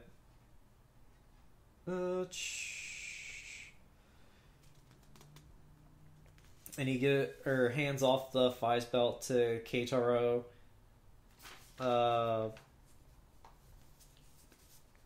And then while Kusaka, then Keitaro gives the Faiz belt to Kusaka, and then Sawada shows up when the fucking Kusaka and the Ryusei kids are fucking talking out in the middle of an abandoned field, and gives the Delta belt to Kusaka and says, "I don't fucking need this shit." And let's see. Oh yeah, and then at the end of the episode, Mari finally flatlines and dies. Yep. I wasn't lying when I said she died. She's on her deathbed, funeral. Yeah. Let's see. So then it's here that like all the kids are like, "Oh my god, Mari's dead!" And then, did you talk about the part where Sawada showed up and threatened them? Yeah. I didn't mention the part where he threatened him. I just mentioned the part where he showed up, gave him the Delta belt, and fucked off. Yeah. Alright. Well, the threatening is important because one of the guys is just like, I just want to go home, and everyone else is like, "You're involved in this because you were there at our elementary school as an orphan." Oh man. Like, every time that they talk about the bond of the Ryu Seiji members... What it is Kusaka keeps telling him he doesn't have a home to go to. The other guy keeps saying, like, keeps going, like, "Why do you think you're not involved in this? You're definitely involved in this." And the other girl's like, or the girl that's there, like, she's not really saying anything. She's just there to, like, fill up a body space or something. I yeah. don't know. But either way, it's like, every time I think about this, like, them talking about the bond of the Ryu Seiji members, I'm like, guys, think about back to your elementary school friends. Do you even talk to any of them? Because I don't. Do you even know what any of them are doing right now? I bet the answer is probably no. And if the answer is yes, it's probably about one person at best. So then Kusaka shows up. Then they have the funeral, and Kusaka is talking to Takumi, and he's like, "Oh, I'm gonna murder you." He goes, I'm gonna hand over all the belts to Smart Brain so that they can bring her back to life. And he goes, "What?" And he goes, "Yeah, that's the thing." And then because did you talk about the whole thing with Mari's body? Oh no, I didn't mention it. So one thing that they mention. All right, so first of all, for a long time, back when a few episodes ago, when what's his name, Kusaka tried to join Lucky Clover, Murakami was just like, "All right, Also, as part of Lucky Clover, I want you to tell me what happened on the day of the Ryu Seiji school reunion. And Kusaka just, like, gets this angry look on his face. He's like, never ask me about that. Ever! Like, all caps and everything. Yeah. So, now later on here at this, before Mari died, the doctors said, well, we have evidence that a procedure was performed on her body beyond anything that we could possibly know in the modern medical world, and we don't know what happened to her or how to do anything with it. And I go, how could you possibly detect something like something as obscure as a procedure was performed on her that was beyond the limits of modern medicine? Whatever. I should also mention that when Sawada joined the Lucky Clover, Murakami's like, so what's the deal with the reunion? And then Sawada just gets this, like, stupid fucking evil laugh and grin, and then he goes, oh, and then they cut away. And that leads me to assume that he told Murakami everything about the reunion. Possibly. Because when Kusaka shows up, and they don't want to he decides he doesn't want to give the belts to Smart Brain because I was getting to that, but before that, so the doctor tells Kusaka and Takumi that the whatever the thing about Mari's body, miracle procedure evidence of a miracle procedure is there or whatever. Takumi was just like, you know something, don't you, Kusaka? And Kusaka's like not saying anything, and then like they leave the doctor's office, and he's like, and Takumi's like, come on, you should probably tell me what's going on. And he's just like, I ain't telling you shit. All I can tell you is that Smart Brain is involved, or something like that, and that's how he went to Smart Brain. I don't know. Whatever. Yeah, and so he as basically a snap decision, he takes all 3 rider belts and he puts them in his motorcycle and he drives off to Smart Brain with Takumi following him. But by the time they actually get to the headquarters, Kusaka has changed his mind. But Takumi is just like, no, you're here. But then Kusaka's like, nah, fuck off, pleb. Kicks. You're not a part of this anymore. You're not even a rider.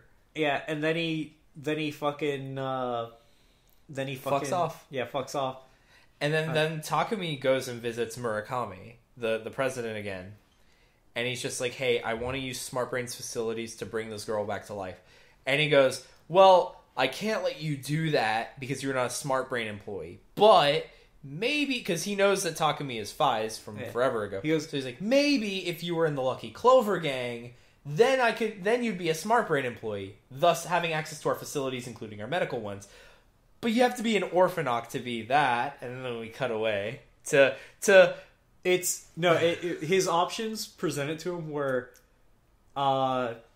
become a member of Lucky Clover. Either bring him all the belts or become a Lucky Clover member by killing Sawada, because Sawada gave away the Delta belt. Murakami kicked him out of the fucking Lucky Clover. I mean, even though he doesn't have that authority to do that. Yeah, Murakami has quote unquote authority over the Lucky Clovers, but like he doesn't. No, the Lucky Clover is supposed to be like a group of orphanocs who stand at the same level as the president of Smart Brain. Yeah, but he makes all the executive decisions because none of them have like any actual. None of them have any like real world power. Yeah, like I'm talking like influence is what I'm talking about. Yeah, and also speaking of influence and power, I'd like to say I really like Murakami as a villain because he's a good boss. he's a really good boss. He's a good boss. Like, he doesn't immediately punish every failing. He's just like, oh my god, you failed. Well, I mean, that happens. You'll just have to do better next time, Jimmy. Yeah, I believe in you. And I'm pretty sure, one time he honors a promise that he made or something like that. Or what was it? He did a corporate takeover, and the corporate guy is just like, don't treat my employees bad. And he's just like, yeah. And as far as we know, he doesn't treat them bad. They never go back and say, all the employees are dead from this company. Yeah, like, as far as I can tell, Murakami is just a businessman who happened to become an orphanok, who just used his status as an orphanok to, like, facilitate more business and more orphanoks and stuff like that. Like, he's technically evil, like, because he's definitely evil. He does want to eradicate all of humanity and leave the world populated only by orphanoks. Yeah, but he's not like, you failed me for the first time, dead.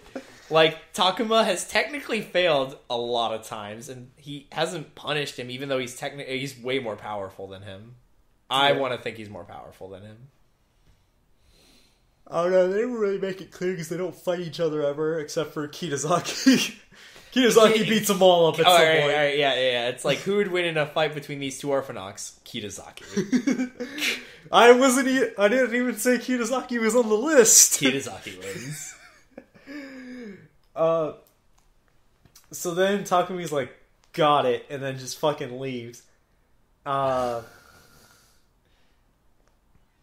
And then why are they in the woods again? They're like looking for somebody? Or so what happens is Kusaka keeps interacting with the other Ryuseiji kids, and including the guy who wants to keep going home, Miharu. Yeah, I'm gonna finally start using his name, Miharu. Yeah, the other guy, the other guy gets killed. Brutally. Then by fucking Sawada, and then they run away, and Kusaka drives up, and he goes, "Oh, Kusaka, help me!" And he goes, "Hey man, you should use the belt." And he goes, Tatakai. He goes, yeah, he does that. He does that to this guy, and the guy eventually henshins, beats up Sawada, and Sawada runs away, and throws him off a waterfall. Yeah, and then after that, oh no, he doesn't fall off the waterfall yet. He doesn't? No, not yet. Oh. And then Takumi shows up? No, fucking oh no, my bad. It wasn't Sawada that showed up. It was just some rando guy. Was it? Yeah. Because the guy gets beaten by the Delta, the Miharu when he's Delta, and then he goes to give the belt back to Kusaka, and Kusaka's like, "Nah, I don't want that. It's you. You can keep it. You keep it, because after all, you're involved in this." now it's your problem. You no takesies backsies. Shit.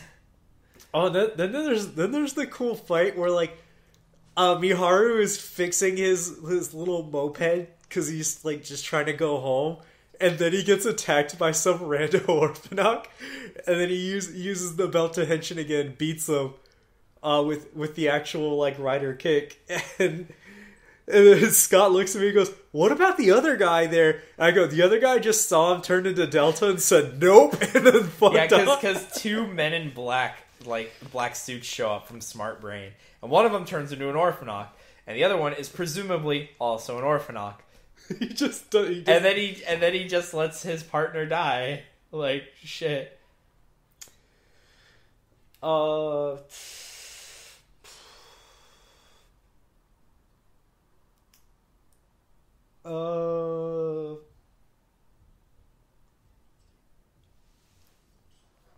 And then fucking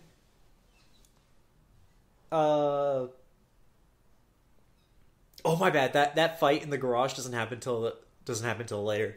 It's still funny. Yeah, it's still good. Yeah, it is during that initial fight that we were talking about that what's their fucking faces? Sawada shows up to kill everyone. And then that's when Takumi shows up. No, it's then Psycho shows up to help murder fucking, or to help murder everyone. It turns into a hot mess of a fucking fight. And then Takumi shows up. And he looks and he Kiba, goes, and Kiba shows up. And Keitaro shows up. Because as Kiba and Keitaro are looking over Mari's dead corpse, Kiba mutters something like, I can't believe Takumi would do something like this. And Keitaro's like, the fuck are you talking about? Takumi was trying to protect Mari from this other thing.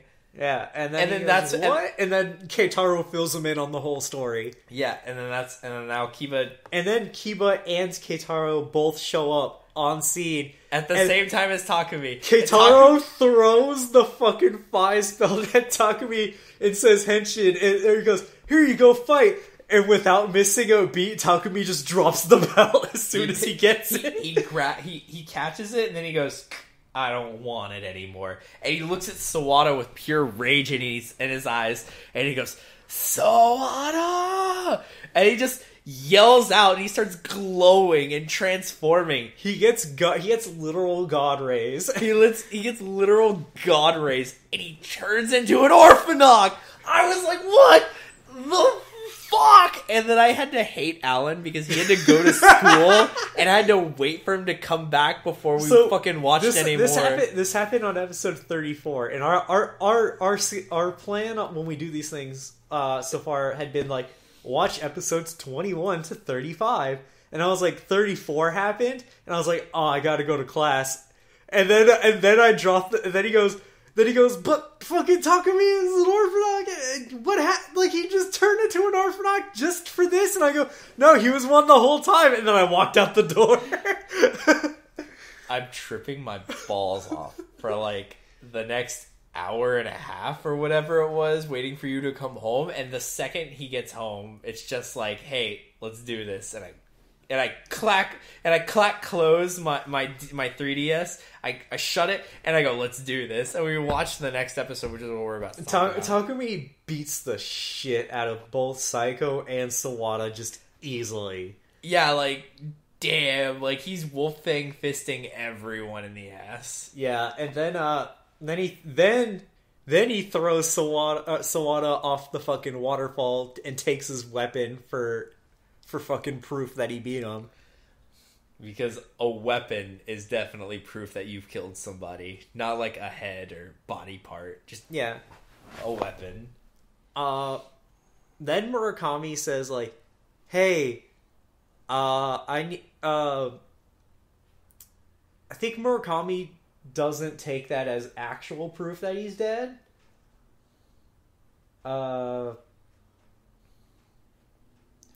Yeah, he still was just like, all right, well, I mean, you are still working with us, so we'll let you use our facilities.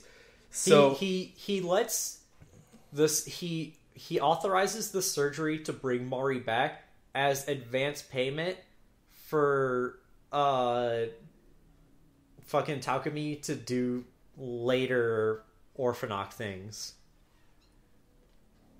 Yeah. And then Takumi basically walks into the hospital, picks up Mari's dead, cold, rotting We don't corpse. actually see this. We only find out after the fact. He walks into the hospital, picks up Mari's cold, dead, almost about to be rotting corpse, and walks out with it to Smart Brain in order to have the life-giving super procedure done. And then everyone's just like, Takumi, why are you doing this? And he's like, I'm bringing Mari back. Although none of that actually happens, like, literal. It's just... It's in my headcanon. My headcanon is he shows up and he signs a form to have Mari's corpse transferred to the Smart Brain Hospital, and then they just go ahead and transport it over to the hospital. Oh, man. My headcanon is that he does everything legitly. My headcanon is like that time Ren walked into the hospital, picked up his comatose girlfriend, and walked out. And then it was like, it's alright. I think. Anyway, they show up back to the hospital and they go, yeah, he just showed up and...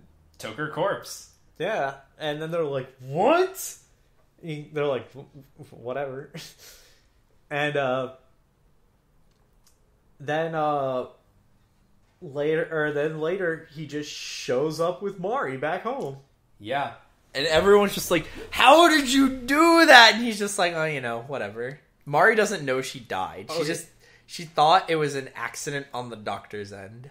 Keitaro literally says, but you were dead!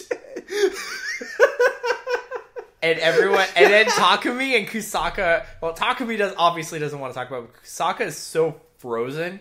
I'm like, man, he should be worshipping the ground Takumi walks on right now. He brought back his sunshine and whatever. And then they decide to go out and camping or whatever. And they're like, it's at this point, Keitaro just lives his life in denial of the fact that Takumi's an orphanok, and Kusaka and Takumi just don't talk about it. Kusaka is just like, you're an orphanok. You're evil, and no one will ever accept you. Keitaro is just ignoring it, but no one will accept you. And I'm like, damn, Kusaka, you need to chill the fuck out. And Mari is starting to have, like, visions of the fucking reunion. This is fucking bullshit, too. And then during these visions, she finally picks up that at the reunion was a wolf orphanok. And I looked at Scott and I said, there's your proof that he was one the whole time. Because Takumi is a wolf orphanok. Because get it? He's a lone wolf. Then Saiko and Takuma show up to fight them, and Takumi starts fighting with Kusaka, and they knock the belt off of him, and then he turns into his orphanok form with the god rays again. And then Scott looks at the screen and he goes, wait, why is it nighttime again? I was like, because clearly it needs to be a full moon for a werewolf to be out. Oh, no. All right, no, I'm the one who made the werewolf joke first. You made the first werewolf joke. Because I'm the one who made the statement about there needing to be a full moon. Alright, so my joke was, you were like, poor Keitaro, he's not equipped to handle this. I'm like, yeah, he's not equipped to handle it. Because this is after Mari is back to life and comes home. It was like, yeah, Keitaro's not equipped to handle zombies and werewolves. He's just a normal lad. But then Mari sees Takumi's orphanok form and gets scared and runs away. Because, well, I mean, he's an orphanok. Gotta be scared. So some things that just on a closer of all this,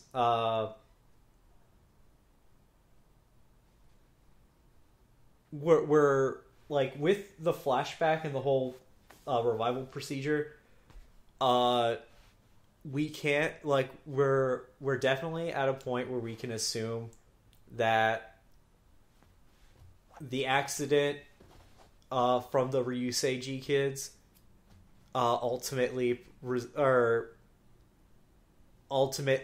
ended at a point, or the reunion accident ended with one or more of the Ryuseiji kids having gone through that procedure. This magical, we're not orphanok procedures, but they somehow are related to orphanoks in some way, and apparently Takumi was there somehow. Yeah. I don't believe it for a second because this is bullshit. I mean, there's more to it that gets revealed later. I bet something like the orphanok that had attacked the reunion attacked Takumi, who happened to be walking by, and turned him into an orphanok or something like that. Or I don't know. I don't fucking know. But I'm super interested. I can't wait to see. I really hope they don't blow this ending. I really hope this third act doesn't suck balls or something like that. Because a lot of the times, from most Kamen Rider shows I've seen, in fact, I think all of the Kamen Riders I've seen, all 5 of them, 4 of them, Kuga, Agito, Ryuki, Kabuto, 4 of them, all 4 of them blow in their third act. All of them, even Agito, which I genuinely enjoyed. I like to think that they do enough interesting things to make it a decent third act. I mean, it's decent, but like compare it to the middle part, kind of blew, because it kind of like, all right, Kuga, it was a slog. Like Kuga, we slogged through that. Kuga was a slog when they first started introducing rising forms. Yeah, like oh man, Kuga got to be a slog by that third act. Agito had a lot going on, but it didn't fulfill a lot of my expectations of the show. And Ryuki was just Ryuki the whole time, so I'm just gonna like grade it on a curve and say it was already the worst. Maybe not the worst, but like it was definitely difficult for me to like give a shit in that last third of Ryuki. Except for like that movie, which was fun and enjoyable. I liked it. I kind of remember Faiz having a fucking decent third act. All right. Well, what I know what you're saying, and what I'm saying is like what I meant to say is, I remember the third act of Faiz being like serviceable, like you better than. Okay. Other ones. Well, I'm using really harsh language, like, oh, this sucked, or this was balls, or a slog. Really what I mean is, like, the third act was a little bit less enjoyable than the first two acts of the shows that I'm talking about. Even Kabuto, which I fucking love Kabuto. But I think I like Faiz more. I think Faiz is going to be my new favorite. Oh man, I am enjoying the fact that I got to sit down and watch with you the series that dethrones Kabuto in your fucking your heart. So in my like before we started all this, here was my top two riders: Kabuto and then Kuga at number 2. You know why? They were the only 2 riders I've ever seen. Oh man. So I mean, like, I enjoy Kabuto on a special level because like it does a lot of stylistic choices that are my aesthetic. They do a lot of things with the characters that I enjoy personally, but I feel like Faiz is just overall mostly better. Like, I don't remember a lot of like super glaring plot holes in Kabuto, but we're gonna rewatch that pretty soon, and I'm probably gonna see all sorts of plot holes, and I'm gonna be like super like, I forgot about this. At least if there were plot holes, there wasn't anything like glaringly fucking. I don't know. There are some there. I don't want to say there are glaring plot holes in this, but I'm like, if I think about it beyond the surface level here in Faiz, I'm like, why does Kiba still have this apartment? Why does Kiba believe anything Kusaka says, even though he tried to murder him? What is it? Some other. What happened to the Delta powers that people are supposed to get? You know what? I remember. There's a conversation between Kusaka and Kiba that we forgot. There's a conversation where Kusaka apologizes to Kiba for trying to murder him. Oh yeah, he lies to him and says, "Oh yeah, I was trying to trick all of Lucky Clover by trying to murder you. My bad guy." Yeah, I was trying to trick them. I skipped over it because I don't believe him for a goddamn second. I do like the Delta design. The Delta design is cool. So as Alan was pointing out to me, between Faiz, Kaiza, and Delta, they have motifs where Faiz has single lines running throughout because of the circle through the Greek phi symbol. Kaiza has double lines because of Kai, which is an X. Like, it's technically spelled CHI rather than the KAI that they use with Kaiza, but it does have an X in it. Also, fun fact about Faiz and Kaiza. Faiz is obviously on the from the 3 5s that he has to press into his Transformer cell phone in order to henshin. Kaiza is 913 Ka-I-Sa. So, yeah. I was like, because the first time I saw someone input the code into the phone, I go, wait a second, I need to see that again. And then I see it was 913, and I go, ha, Kaiza, I get it now. Yeah. And then Delta. Delta doesn't have a phone; it just has a gun. Yeah, it's the gun. The gun is split into like two parts between the handle and the barrel, and you basically hold the fucking handle up to your head, and it's a voice activated phone. Mm-hmm. And then so you hold it up to your head to say henshin. If you want to input any commands, you hold it up to your head and say the number command that you want, and then you put it back in the barrel, and then it loads up that command. To finish what you're saying, the Delta has a 3-line motif going along it. Also triangles. Yeah, because, also triangles. The Delta symbol. And Kaiza also has X's on it because of the Kai. The key blade. Yeah. And I think Faiz has like... Its mask is a Phi symbol. Yeah, and I think also it has like curves on it, like partial circles. Yeah, the Tron lines makes kind of like semicircles and whatever. Yeah. You know, did you know what we actually also forgot to talk about? Delta and Faiz's Jet Sliger battle. That super amazing CG giant hoverbike missile launcher tank fight on the docks. By the way, I want to mention to you that we never see the Delta. We never see the jet motorcycle for fucking Delta ever again. They're called Jet Sliger. Yeah, we never see the like. I think the greatest part about it was like was wait, yeah, because they're getting the fucking Kusaka and Takumi are getting their asses kicked, and then Takumi goes, I wonder, so then he pulls out the phone and puts in the fucking jet slider command. And Kusaka's like, what are you doing? And he goes, I don't know. Because what is it? I'm pretty sure that what's his name?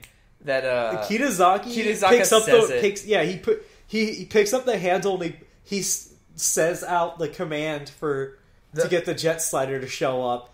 And so because Takumi heard it, he puts it into his phone. And he's just like, maybe I have a jet sliger too. And he puts in the number in his phone. And it was just like, what are you doing? I don't know. It was probably the greatest thing I'd ever seen him do. A lot of things Takumi does are great.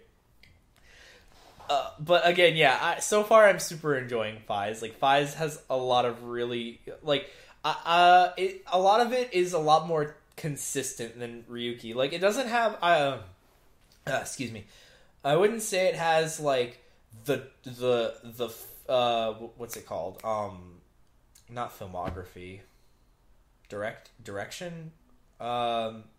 Like, it doesn't have, like, the what's the word I'm looking for? Please help me.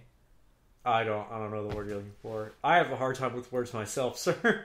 You're right, you do. The word I'm looking for is a word that I'm going to remember hours later. Production? Not the production, just the camera work maybe isn't as impressive as I found it in Ryuki. Like, a lot of it is just like shot reverse shot. There's not really that much they do with like anything fancy. Like, sometimes they have a couple of things. Well, they don't have it because like they didn't have anything to actually play with. Unlike Ryuki. I understand that, but there are still things you can do to like make regular conversations more visually interesting than they are. And this show doesn't really do anything for that really stands out to me as anything special. Like, there are a couple of times where you have like a person in a mirror behind someone, stuff, basic stuff like that. But I'm talking like all the crazy shots that we had in Ryuki, where we had rooms full of mirrors and doing things with all of that, and like all the crazy broken glass and stuff, stuff like that. it didn't have the same like visual impressive flair that Ryuki had. They also used a lot more CG, but whatever. It was 2005. I'll forgive it, or 2004, something like that.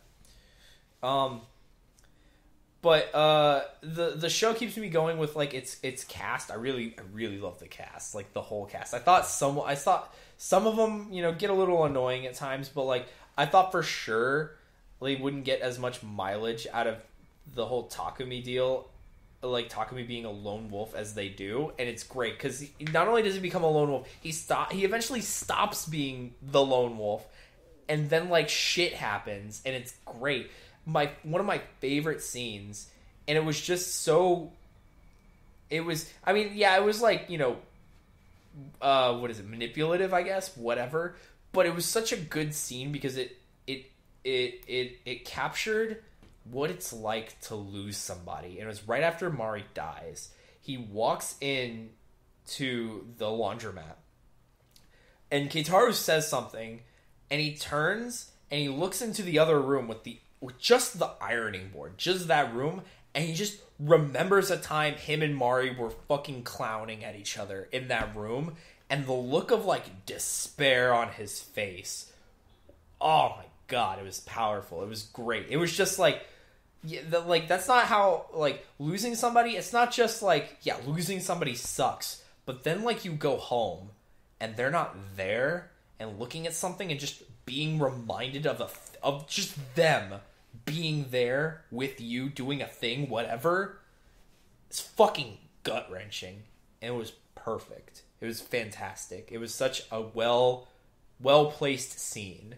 Like Takumi doesn't say anything really. I don't think he even says anything in that entire scene. He just like walks in, and he sees it, and he has that flashback, and then he just like, and then it cuts to like the empty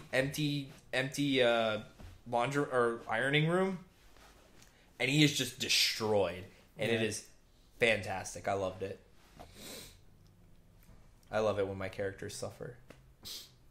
I can't really think of anything else to say. I had a lot to say.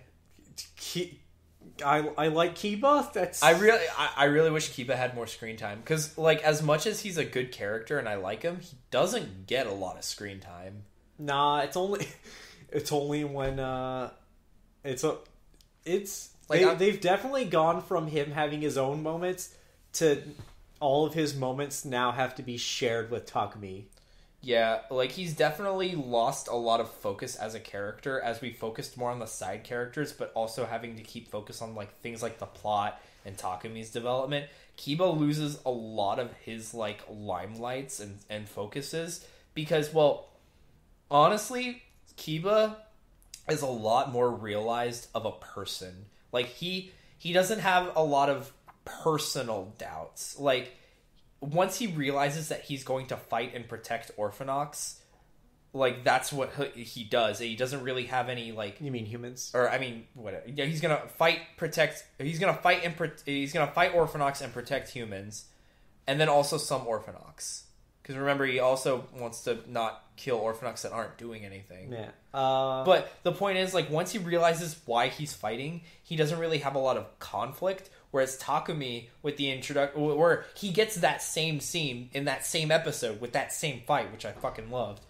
Then we have the introduction of Kusaka, literal conflict incarnate, literal asshole, infringing upon Takumi's life.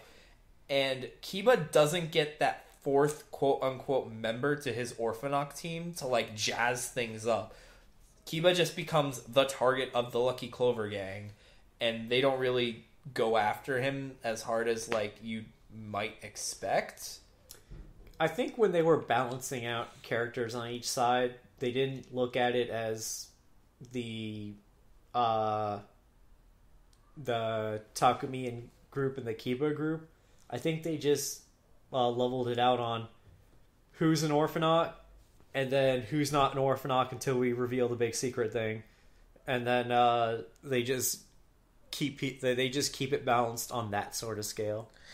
Yeah, but they keep it balanced on that scale. But the problem between Kiba's gang and the Lucky Clover gang, which is what I'm assuming you're saying these characters are the Orphanaut characters. Yeah. Is that as opposed, like, is that in the beginning, Kiba, Osada, and Kaido all are all basically billed as also protagonists, because they're also all going through their own things. We haven't even touched on anything Osada's been doing. We've completely forgotten the whole, like, I mean, like, I guess it was sort of like all she's done in the last 15 episodes is nothing. Support Kaido in his pursuit of Mari and give him lots of compliments. That's it. Literal nothing. Osada has done nothing. Kaido has also done nothing, aside from, like, the one moment where he fought the rabbit guy. Yeah, he gave up his pursuit of Mari. And Kiba has almost also done nothing of, like, real... Like, his only contributions to the main plot, unfortunately, have essentially been Takumi finding out that he's an Orphanaut. Yeah. Like, Kiba doesn't... He doesn't have any bearing or urgency on the main story. I still like Kiba, but honestly, as, like, a character, I really wish they were doing more with him. Like, he was doing some investigating or anything like that. But as we're presented the information, the Orphanaut trio that's part of our main characters are just not doing anything anymore. And it's really sad because I still really like them. I find them really enjoyable. If not for Keitaro and Kusaka, I'd like the Rider team, if not for Keitaro and Kusaka dragging down the Rider team, I'd like the Rider team more. But technically, I like the Orphanaut team more because there are 3 characters that I like as opposed to 2. Oh man! Well, all right. Oh wait, we can't forget about, like, Mihara, who just got introduced, who all right. Also doesn't do anything. Oh, please don't say he doesn't do anything. We're not that far along where he doesn't do anything yet. The problem with Miharu is he's been introduced in the last 2 episodes that we were just watching. Well, all right. Well, there's that, but the problem I have with him as a character is he's introduced way late. Like what's a good comparison from Ryuki? Who was, like, one of the last riders to show up? Tiger guy? The Gazelle guy. Gazelle guy, you're right. And he showed up in, like, the middle, right? Pretty sure he showed up he showed up by episode 30. He had to have shown up by episode 30. He showed up by episode 30-something. I think he showed up at, like, episode... somewhere in the 30s. Yeah, it had to have been by 30. But, like, what I'm saying is, like, writers who always show up this late are always get the shaft. Yeah.